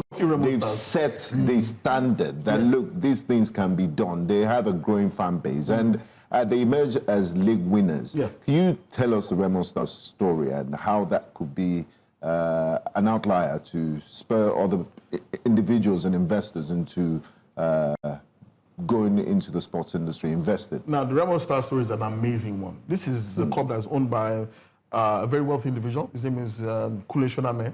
And he looked at the Nigerian sports system and decided that, look, it's sustainable if you do it right. So, believe it or not, he has 3 football clubs. He has Remo Stars, he has Remo Stars Ladies, and he also has Beyond Limit Football Academy. Now, Beyond Limit Football Academy, believe it or not, is the jewel in the crown. Wow. It's an academy of young, talented Nigerian players who are courted by some of the finest clubs in Europe. It's now, like Nigeria's Clairefontaine. Basically, yeah. So, imagine if you have 10 players. I think last year alone, he sold like 10 players. Sell 10 players to Europe, you have the sell-on clause there, but the minimum of them is sold for like $100,000. Wow. That's $1 million. Now that's 1.5 billion. To run a Nigeria Premier Football League club in a season costs between 350 million to 450 million naira. You already see where this is going. By using the academy, he's making enough money to sustain all 3 teams: the academy, the women's team, and Remo Stars. So it doesn't take rocket science. It just takes proper planning and critical thinking. How does that translate to top performance from the team? Because they're league winners. They're league winners because, one, they have the finances to buy or hire some of the best players and coaches in Nigeria. They also have their own facilities, which means that they're not paying ground rents to some government or state government, so somebody's pocketing the money. And they also, because of their private sector, you know, their benchmarks, their KPIs, things you never really find in government. So this is why there's this culture of excellence, because there are proper safeguards and measurement mechanisms put into every single link in the chain. And that's why you can see that they are Nigerian champions. And that is why a lot of other clubs are trying to replicate the Remo Stars model. I hope one day they would do like Chelsea and win the FIFA Club World. Relax, we're getting there. Let them win the CAF Champions League first. Thanks for joining us. Thank you. It's been an absolute pleasure. Thank you. The sports game on, and not forgetting to, in the game as well. 1 p.m. In the game, and something happened recently. There was a time change. Yes. So you want to tell? Yes. So Game On has actually changed from 9 p.m. to 10 p.m. It's now changed to 10 to 11. Still as effervescent as ever. Yes. So my favorite segment is Before We Go. But before we go, hold on. Let me do it. Are you in the game? That's a very loaded question. But let me do it. But before we go, thank you Tunde for coming. We have the news up next. Thank you so much. Thank you, guys.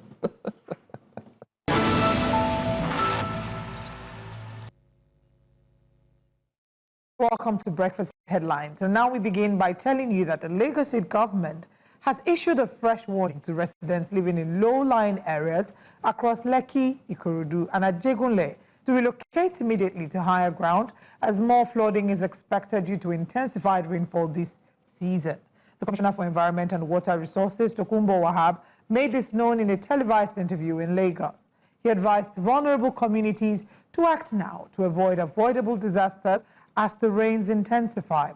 Wahab specifically mentioned Isheri in the Opik area as another flood-prone location where residents should be on high alert. He assured residents in some other parts of Lagos, such as Ekpe, Mushi, and Ikeja, which he described as generally safe. And now to security matters. Justice Ekiriti Akpan of the Federal High Court Abuja has convicted 21 foreign nationals over high-level cybercrime, fining each of them 1 million naira. The 21 convicts are among 109 foreign nationals being prosecuted by the Inspector General of Police over charges of cybercrime, money laundering, and actions deemed threats to Niger's national security. The defendants from the countries including China, Indonesia, Brazil, and Philippines, Vietnam, and Thailand were arraigned in 2024 on a 6-count charge. They initially pleaded not guilty and were remanded in Kuje and Kefi correctional centers, pending fulfillment of stringent bail conditions set on the 29th of November 2024, which included 1 billion naira bail and 5 sureties with 200 million naira worth of landed property each. Still looking at security matters, but this time we're headed to Borno State, where at least 15 people have been reportedly abducted by terrorists suspected to be Boko Haram in the Kenari village of Damasak in Mobile local government area. The terrorists reportedly killed the abducted women, although the fate of the young men remains unclear at this time. And about 10 kilometers from the local government headquarters, Damasak, the attack created widespread panic and fear among the villagers, many of whom were forced to flee for their lives following the murder of their village head, Goni Kenari. In a related development, bandits have reportedly abducted at least 20 persons, mostly young girls and women, in Muriki town, Zumi local government area of Zamfara state. A resident, Sufianu Muriki, said that the victims were abducted on Saturday while fetching firewood on the outskirts of the town. The Zamfara Police Command spokesperson, Yazid Abubakar, said he was yet to be informed about the incident. The situation is worsening a malnutrition crisis in the northwest as attacks drive people away from their farms. Earlier, we had national security analyst Dennis Amatri share his thoughts on these attacks, and here's what he had to say. In Borno State, in Zamfara, and then of course there is another report I just read about Nasarawa, where the Federal University was attacked, and the girls were raped, and you know, a lot of things happened there. What is happening is because, you know, these are safe school initiative, community engagements and stuff like that. I'm not being pursued to the end because normally, you know, the procedure will be when things like this happen, we have the governor of the state or people from Abuja will come in and, you know, talk to the people, and then they go away. And you find out that this situation continues. I think there has to be a concerted effort. Now we head out of Nigeria to Egypt, where President Abdel Fattah al-Sisi has issued his strongest condemnation yet of Israel's military campaign in Gaza. Sisi accused Israel of committing genocide and deliberately worsening the humanitarian crisis. He said the conflict is no longer about political goals or hostage releases, but a war of famine and an attempt to erase the Palestinian cause. The Egyptian leader also criticized the international community for what he called inaction, warning that Gaza's suffering has become a political bargaining chip. يجب أن يكون واضحا للجميع أن الحرب الدائرة في غزة لم تعد حربا لتحقيق أهداف سياسية أو إطلاق سراح رهائن فقد تجاوزت هذه الحرب منذ زمن الحقيقة أي منطق أو مبرر، وأصبحت حربا للتجويع والإبادة الجماعية. ولكن أنا خلال الأسابيع اللي فاتت ديت وجدت إن في شكل من أشكال يعني انا اسف اقول افلاس، يعني في افلاس في الموضوع، ويتقال ان المعبر والمساعدات ما بتخش عشان مصر بتقوم بتمنع ده كلام يعني حاجه غريبه جدا، حاجه غريبه جدا. المعبر لم يقفل وتم تدميره 4 مرات اثناء الحرب الاخيره ديت، 4 مرات، واحنا نقوم بعمليه ترميمه واصلاحه مره ثانيه. القضيه دلوقتي ان احنا ندخل اكبر حجم من المساعدات لاشقائنا الفلسطينيين، لان احنا شايفين ان في اباده ممنهجه في القطاع، في اباده ممنهجه للقطاع. And that's all at this hour. Breakfast Central continues. Thank you for watching. Welcome back to Breakfast Central. We are going to be reviewing the papers this morning and opening the phone lines. So if you'd like to share your thoughts, react to any of the stories and make a few comments, the numbers to call are on your TV screen. Alternatively, if you're streaming on YouTube, you can drop your comments in the chat box and I'll pick them. This morning, we're joined by Public Affairs Analyst Olusegun Okwande. Good morning. Good morning, Olive, and good morning. Good morning. Good morning. Happy Olive, why birthday. did you have to call him by his full botanical name? To show you that he's not a GMO crop. Okay, it's true. He's That's organic. deep. That's a real name, and Yes. at least I acknowledge that this morning. I'm very glad. I'm very glad. Okay, let's get into the papers this morning. On the front page of let's start with Daily Trust, actually. On the front page of the Daily Trust newspaper, the big story, Southern candidate, Jonathan or Obi, like play, they brought former President Goodluck Ebele Jonathan into this conversation.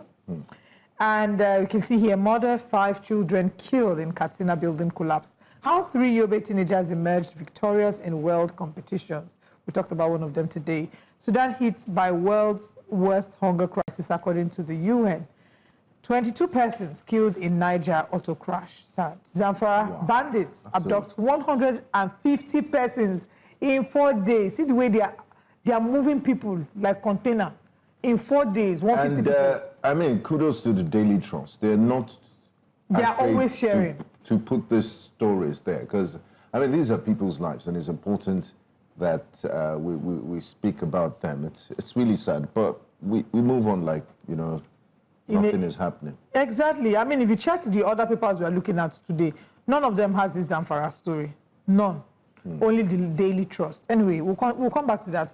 Tinubu donates 4.15 billion naira in 7 months. Our Mother Teresa. Cargo clearance costs to rise as customs begin 4% levy collection. So let's start with the big story. Southern candidates, Jonathan or Obi. Political permutations have started for the ADC. There's also the speculation 15 that months they want to bring to campaigns. They that if the started PDP, already. exactly, that if the PDP is going to stand any chance in 2027, that it's either they go and beg Obi to come back and join them, or they go and bring former President Goodluck Ebele Jonathan to be their representative. But let's get you to speak on that. Yeah, well, at least it's clear now. The issue of fighting whether they want to cede the presidency to the north is now clear that the PDP is considering having it to the south to have someone to compete with the current president, who is also from the south. So whether Obi, whether Jonathan, the coast is cleared. We have to leave it for them to see whether those ones we agree to actually come out and be their presidential candidate to actually give it a fight to the current president. But you see, one thing that I've always been asking myself is, Joe mentioned that this is like 15 months to 2027. And I've in the last 6 months, I've not heard about 2026. And I'm asking myself, are we back to... The way you said it there.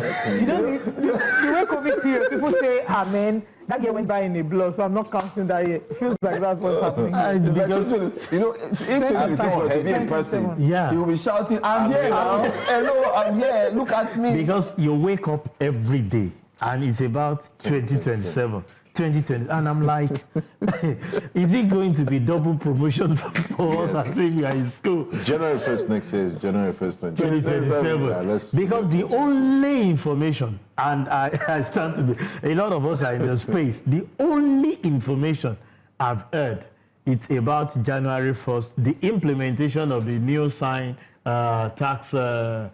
fiscal policy tax reform that will commence January 1st, 2026.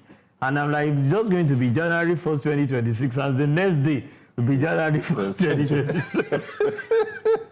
So you see, this mechanism of whether it's going to be Obi or it's going to be Jonathan, well, we leave it in their hands to see that those ones actually give their consent. My worries is about whosoever, the current administration, the person coming in 2027, what we are actually advocating for is good governance that we are actually not getting. I said something to some of our people on the sister station to say, we are out there to celebrate the Falcons, the Tiger. I'm actually waiting for Olive, possibly as one of the stars She's been in the wearing green all media. week. She's I've been wearing green in support, green, yes. so that at least $100,000 can come. And I'm sure those of us on I'm this not table doing it for the money. I'm doing it because I You have believe, passion, yes, the I believe patriotism. in the fact that women can change the world. That's what I'm doing. And It's not that's about the why, money because it's for me. all about ladies. And I when a lot of people criticize that $100,000 is actually I said, look at the crop of those ladies that won this thing. A lot of them don't even practice here in the country. Do we have the infrastructure to give them that level? We just finished a whole conversation on that. So I keep telling every individual that we are asking for good governance, economic-wise. A lot of policies are out there, but it's not actually speaking to reality that we have out there. You still go to the market, a bag of rice is as high as 80,000. And I know I was not too far. It's not even up to 10 years when we're buying rice for 8,000, 10,000, 15,000. Up to 5 years. You know, not even up to 5 years. You understand? Just 3 years. So, and all of a sudden we're talking of 80,000. A crate of egg where they will tell you that as you are celebrating, 6.8 now. it's about between 6.5 and 6.8. 6.8 now. And I know while we're growing up, they will tell you that a child is entitled to have an egg per day. Yes. So can you afford to get that particular thing? When it was 800, people can still have those things. So I think this politicking, paper, in fact, we should be discussing other things, but now it's politics because that's what we have at the front burner every day. I think it should be more of governance than this politicking that we have started at this point of talking time. about governance and the impact, because I mean, politicking, the people you elect will determine the quality of governance you get, and that brings me to this next news item on the front page of the Daily Trust. Cargo clearance costs to rise as customs begins 4% levy collection. It's almost like the average Nigerian cannot catch a break. Let Nigerians After breathe. squeezing us from subsidy removal, floating of the naira, we're still dealing with the shocks of those. And of course, electricity increased tariff, telecommunications. No one is dashing Nigeria's money from somewhere where there's no corresponding increase in real wages, apart from the minimum wage. And I mean, it's minuscule compared to the increment that average Nigerians have to deal with. Now, the customs is saying begin a 4% levy collection. Is the customs an exercise meant to generate money? Is that their primary assignment? Or facilitate trade and business? Because it seems, you know, most Nigerian government agencies are just every quarter they're declaring record revenue. Even states have begun to use IGR as, you know, campaign tools. We increase IGR to this, but what are you using the money for? And at the detriment of what are you generating this IGR? Because imagine people that want to buy cars now. They will, I mean, the consumers, they'll pass on the cost to the consumers. It's going to really affect them. Yeah, being at the 4%, I think it's one of those things that was in the new tax reform. And one thing that is actually confusing to me at this point in time is we are consolidating the revenue collection to the Nigerian Revenue Service. So which will be just, you know, which is going to be one. So custom is going to be like a directorate under that particular. And the implementation of this 4%, I think, is a development levy that the presidential task force actually said we are removing all these small levies here and there, and let it just be harmonized it to be 4% development levy. And what is surprising is if we are kickstarting this now, as against the implementation of January, is confusing, but I'll get that clarity. All right. But going by what you are actually saying, a lot of people are boasting about revenue collection, but we are not seeing the translation of that particular thing. All right, let's pause on that for a bit. Jonathan's namesake, Joe, is calling from Imo State. Good morning, Joe's namesake. Thank you for calling this morning. Please go ahead. You're not sure if it's Jonathan or Joseph or Jeroboam. Jeroboam will be Jay. Are you there? Joe, are you there? Oh, I really wanted to hear from Joe. Okay. There can only be one. Hey, that was good. That was a good one. Oh, Joe is here. Joe, please go ahead. You spoke too soon. Can you hear us? Taxes are still laid down on the Struggling to hear you. We're struggling to hear you, Joe. Can you maybe speak up? The audio is really low. You see the masses that are paying this money. Okay. You see the masses. Okay. Only the essence of making taxes that we're not seeing the effect. Because generate 10 billion, 20 billion. And by the end of the day, the price of goods and services is still increased.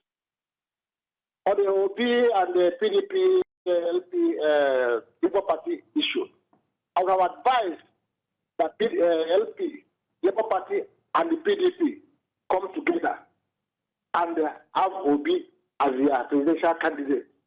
That will do better for Nigerians and for OB, because this is AGC. I see it as a party of people with personal interest. Thank you very much. Thank you very much. He made a strong statement there that I haven't thought of. Labour Party and PDP come together. Do you know we have alliance, we have consolidation, we have Merger. merger. No, There's merger also will be to coalition. swallow Yeah, that's what I'm coalition. saying. Merger will be to swallow up coalition, that party. So alliance. they can form coalition and let's see what they can. Because somebody said, people said it last election that if PDP and Labour have consolidated to produce one candidate, What would that mean? possibly Because one of the challenges, the PDP accordingly has structures. Labour Party is still struggling to put the structures in place. So it's no, like, they have obedient. no, well, when we say structures, we Movement. mean, remember what happened in the last election? They weren't at all polling units. But, and all that. but without They that still manage structure, to they still produce manage to senators produce. and, Yes, now. governor. And governor. They at least they have a governor without structure. So you can imagine when you now consolidate with a party with structure. So you can see where they will definitely And also get it. knowing that what used to be the bone in the throat of the PDP, PDP has left, actually Mr. moved Atiku. to ADC. So they can, I think that his the man is votes in suggesting the something. ADC, if he gets a ticket, would also split. But there's votes that should go while to we're PDP. talking, one person is saying that The problems are over. the problems are over, but he's still part and parcel of the party, but he's still working for the APC. He's one person. Okay, he's one. He's one person. No, that one is At the end of the day, he's one person entitled to one vote. It's one person like five. A powerful It's a person. powerhouse. Okay. Let's move on to the next Let's move paper on to very the quickly. leadership newspaper. All right, let's look called- at leadership, right? Yes, please. Let me see if I can lay my hands on it. Okay, there it goes. Oil workers want government refineries fixed before sale. Are you kidding me? I had to laugh that way. It's true now. You want to say What something about that is the defective. Can you buy a car that has is faulty it 1.2 cables? billion or so that has been expended on the turnaround maintenance and nothing has been done yet? That's on the... Are you kidding me? Anyway, collapsed building kills mother, 5 children in Katsina. Very sad story. Insurance to recapitalize. The Tinubu signs insurance reform bill into law. I don't know if you know about the insurance bill. It's a new one that's been signed into law. It's a good one for the I heard it's a industry. very good one. It's very good. So that's kudos. That's another feather to the heart of Mr. President and his administration for looking to that. Benue Assembly suspends 5 lawmakers for concealing report here. Revive United Nigeria Textiles, MS Sanusi tells federal government. That would be a fantastic one. But let's look at this big But how story. can they with GMO cotton? Let's look at this big story. Abuja overtakes Lagos as Nigeria records $5.64 billion capital importation in Q1. Big one. It's Lagos State. So are you going to move to Abuja soon? Lagos is not investment friendly as it were. And Lagos is dark in the night. I asked myself the potholes, question that Lagos is referred to as the commercial nerve center of the country, and if you are moving everything, that means the man at the center seems to have moved everything to Abuja, because when he was in Lagos, we know how the whole thing. I'm yet to study that particular report, but I think Lagos should be up and doing. I still know that this is where it happens. We go to Abuja. Abuja activity is Mondays to Friday. Activities in Lagos is Monday to Sunday. Sunday to Sunday. Sunday to Sunday. Abuja is more government driven. Yeah. So if you say that it's attracting a lot of capital influx into that particular area, then we start asking, let's see you see, most of the time we see a lot of paperwork, figures and everything. Well, in reality, you ask yourself, because I'm looking at, I've been to Abuja, infrastructures are there growing, but I'm not seeing industries.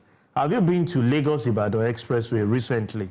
I've had cause to travel in the last few weeks, Lagos-Ibadan, and I'm like, these are industries springing up from left, right, possibly in the next few years, maybe 3, 4, 5 years. You may not be able to distinguish between Lagos and Ibadan. But I guess maybe the reason why we don't often see these things in Abuja is because they're designated zones for, industries, and it's highly mapped out. In such a way that you cannot. How many reports? Maybe how many of such reports, Benga, have you actually brought on the limelight to say, okay, this is what we are getting? You have your correspondent. Idu Industrial Zone, for example. Idu Industrial Zone. Can you compare it with our own Idu Mota if you are using IDU? I mean, Abuja is a new city relative. It is. So commercial activity is not something that should be hidden, that you only see the manifestation. I'm happy that you've seen the development. I mean, the cable companies, petrochemical companies on the way to Lagos, Ibadan, and then it shows the economy is thriving. Before, it used to just be religious houses. That I can say. It's no longer the affairs of religious houses. Organized industries are actually springing up. Whether they've started operation, that I cannot actually yield to. And but as you can see, religious houses, because they open up the place that chase all the demons inside the forest. And now can open up the businesses. I think we need to open one of those churches for Benga to start there. But in all seriousness, I think government should try as much as possible to see how we'll see some of these figures that they are actually speaking to. I think in one of the headlines Olive read while I was listening this morning, we're already talking about flooding in certain areas. I think government needs to be proactive when it comes to it. If you're asking people to relocate, I ask myself the question, where are they relocating to? What are the measures that we've had? We hear this year in, year out. I know that when there are natural disasters, there's something you cannot quite avert. If you are asking them, I think maybe every year government should be looking at if we can create IDP because of insecurity, where people can stay. Can we have such villages, around us here, where we have the tableland, where temporarily people can relocate to in the time of flooding? We've seen the Honorable Tokunbo Wahab suggested places that are not prone to flood. Ikeja is one of them. Where's the house? Are they going to move and? Are they going to now stay with you? Those buildings are there? I do understand that abroad they do have temporary shelter. That's what I'm saying. You don't have a temporary shelter. You have family and friends now. I mean, flood is chasing you in. Come to your That's what I'm saying. So from Lekki you can come at no cost. Well, Olive cannot come. I have a jealous wife. Joe, you're welcome, bro. Yeah, bro. Thanks for having me. But when a man is coming, he's not coming alone. He's coming with his wife and his children. The man is dead. Exactly. So, what if I come with my husband? Is there room for me? Oh, yes. Then hey, God. National television. So I feel rather than saying people should relocate, the government too should try. We can develop such temporary Structures and I remember during COVID, the former commissioner were able to put up mini structure that, you know, and it was collapsed after the program. If you have such, you can. I mean, I'm not sure. I know that I think the government again. does have certain provisions like that, because I watched an excerpt of an interview granted by Tokunbo Wahab, and he did talk about that being on that. I mean, when he was being asked about what is being done for those who have been affected by the flood, and he said that was within the purview of NEMA, and that NEMA had, that there were actually provisions for a number of these people who have been affected by the flood. So such things should be announced and let people have understanding. I'm sure those that say that Lekki can afford such places, and if it's going to be for 1 or 2 weeks, that will be actually displaced from the How we know that weeks is 1 or 2 weeks? Rainy season is up until October, and with the impact of climate change, the weather as it is not the weather as it ought to be. We're seeing shifting times and seasons. This will be the second flash flood we've experienced this year. And even August used to be August break, and I'm wondering why we still haven't break. I mean, a lot of wedding activity. Climate change. We spoke to Desmond Makudumi yesterday. And personally, I've stopped pulling down my retractable roof of my convertible because I don't want to end up on social media, on Instablog. It's not my fault to use convertible. I'll now pop up the umbrella. And maybe the day that you open your convertible, they will refuse to close. And then you'll be raining heavily. You'll be swimming in your car. If you see me swim by... swimming inside right. Oh my goodness. Anyway, okay, let's talk about this young girl, Nafis Abdullahi, who won an English competition against even native English speakers. She won over 60,000 participants. We're seeing here, her name is Nafis Abdullahi. It's at the top right corner of the Leadership newspaper. There are those who are advocating that she should get the same $100,000, the same treatment that was given to the winners in the sports sector. Do you agree? It's not something we should advocate for. If Mr. President actually value education, she should get such. We same should amount? not be talking. So our money will soon finish. That money no they finish. I was saying it yesterday that this money, if money they finish for Nigeria, all the money where they done they chop, by now Nigeria will cease to exist. That money is there. We should prioritize things. This lady has brought glory because the essence of actually giving those things to those falcons, tigress is that they actually made the country proud. And this lady has done the same. If we are not giving attention to this, what we are telling our younger generation is that we are not valuing education and they can resort to other activities. So it's not something we should advocate for. I expect that by now, the lady should be with Mr. President on one of the visits once she's back. And even at her age, if she's lower, if she's not getting OON, she can get MON, at least member of the Order of Niger, to show that she has actually made us proud. And that will encourage people. Look at the result of WAEC yesterday. I was shocked. 30% pass mark. That's abysmal. That's 30%. Just people coming off the back of what happened with JAM. and we are entering into this. And a lot of people are coming out to say it's because it's CBT. People are not conversant with some of those. I said, do you know that more than 90% of the younger generation have access to phone? They are digital natives. They are digital. So why are you telling me that CBT should be strange to them? I have 2 comments on that. One, if I were to write an article this morning, which I'm having a spirit of doing, I would, my headline would be President Tinubu can leave the job of ministers and their ministry. And what do I mean? I think this awarding good initiative, good work, just like we're seeing from Nafisat, I think it should be handled by the ministry. The Ministry of Education should be able to reach out to her and award her. Maybe not with national honor. In that way, let the president focus on the serious issues that he has to face. Same thing should have been done by the Ministry of Sports. The Ministry of Sports should be able to welcome the girls, shake them, and possibly give them, you know... But the achievement is international. We agree, but you see, that's just my thought. I think the ministry should get to work. If Nafisat has not been congratulated, I've not gone on X to see if the Minister of Education has indeed sent a congratulatory message to her, then he should do that and bring her in. Yeah, and I think that's so that the president can start focusing more on the nurses who are the national Joe, but you can chew gum and drink water at the same time. I hope you don't. Joe, I appreciate that your submission, but you see, there are certain things I will always say that the ministry can make recommendation, and Mr. President, that will not take the whole day, and that will not take forever. Do you know what it is when you're invited to Aso Rock and you have then it is not that we are, giving them money, giving them dollars. Yeah, that's those days, the handshake with Mr. President, handshake that the likes of Odegbami and the likes got, they kept that hands for. So having an interaction, that might be a one-life thing that we just experience in our life. And that's, I feel, the ministry can make recommendation, as in the minister now recommending to Mr. President, have a date with him and give that publication where you can take your picture. Or maybe 25 years to come, Nofisat can definitely come and we don't win all the that. time. Yeah, I mean, it's once look at in a the blue boys, for example. They were beaten by Senegal yesterday after dancing. Beating like a talking drum. Something, so Joe, something using is all the energy worrisome to to me. dance. Something is worrisome. It's funny, but it's a serious issue.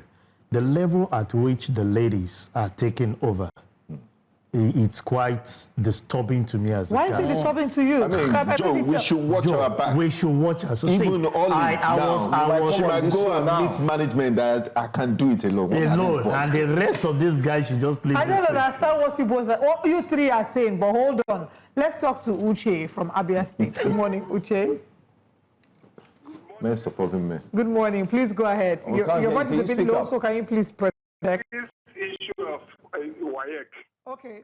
I'm still surprised that most of people are not talking about the highest office of the land. In our constitution, which is, if you can read and write, most of you people are educated. You people are not questioning that area that you can read and write. You can be a president of the country. That is why our education is going this the way it's going. The highest office, a driver that seeks for employment in your company, you ask him his or her qualification. But to be a president of the country, the highest office is just to read and write. It's a pity. God bless you people. Thank you very much. Now, these are the issues, and he's brought it to the fore, but I don't think we have enough time to dissect that No, today. we don't. Because if we want to go into that, we'll have to look at the entire constitution, and there have been fights and arguments over this, especially from those who have been appointed to serve the nation. These ones have gone on to say, as long as you can read and write, ordinary school certificate, school cert, it's enough for you to, So it seems like maybe we're putting pressure on the students when, at the end of the day, the one who is at the top that is ruling doesn't have what the, Joe, it's actually counterproductive, if you ask me. If you know that you don't need all those qualifications to be at the top, why do you struggle? A child came to me and said, sir, I attempted further maths. So I just want to ask you, how much of that courses did you told me you did further maths? I said, yes. How much of that topic did you put to use right from your tertiary institution? I was caught abased to sincerely speaking, all those differentiation, integration, algebra, and the likes. Majority of these things were not actually put to use. It's more. But if you're an engineer, you use it.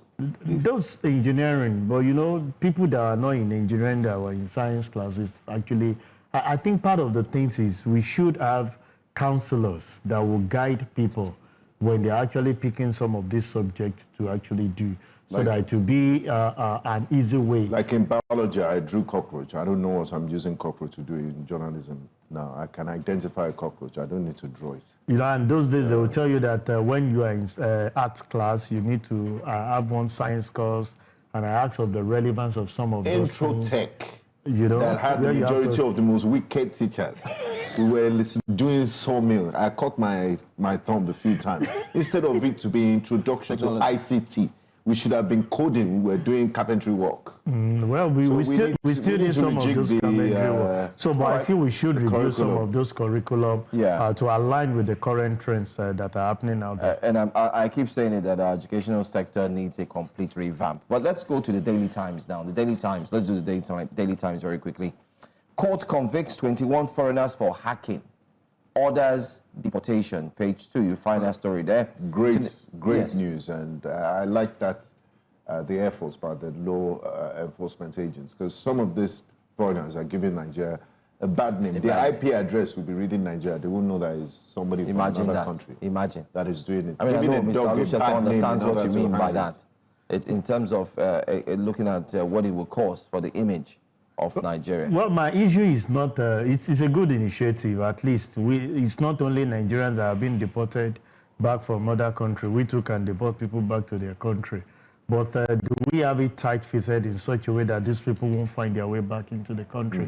That's my worry. A lot of those people... And how did they find their way here in the first place? First place, we have a lot of people just the same way is obtainable that are in this country without the right documentation, and they are doing all funny things that they feel they can do. And like Benga said, he's reading our IP, the location. If anybody wants to pick where those things are acting, they will tell you. So you can imagine these 21 that were caught.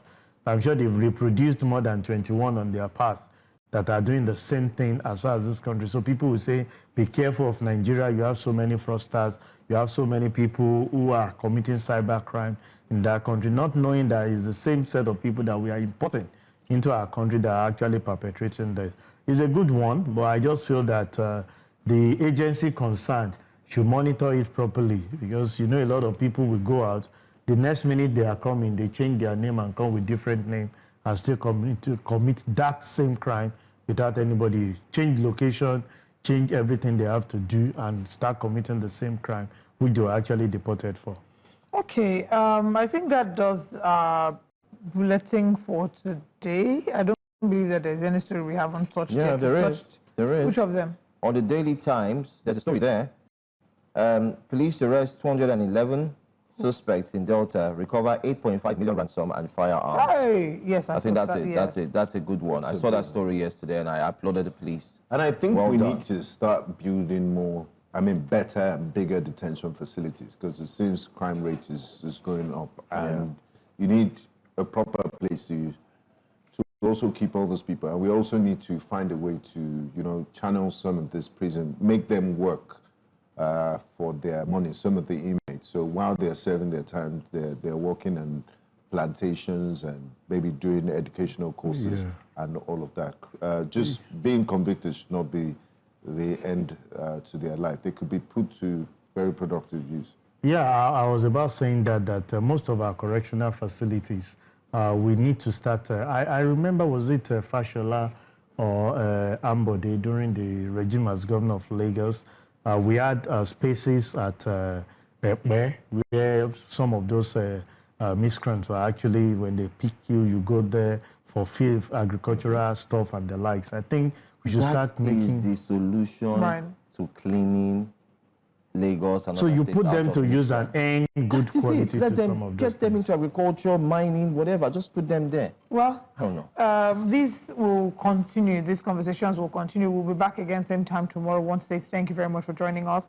And our hearts go out to as many who have been affected by the floods. We're seeing the newspapers reporting that 50 houses, schools and churches in Plateau have been destroyed by, floods. So as many who have been affected, our hearts really go out to you. And we hope that you get some sort of succor. As we wrap up the show, on a much lighter but very important note, who runs the world? God. God runs the world. Girls. Thank you. We'll see you tomorrow. God runs the world. Bye-bye. Thank you for very much. watching. And Maybe you I'm said it surprised did. Mr. Sheson Kwade doesn't use the title, or you don't use an honorific of accountant.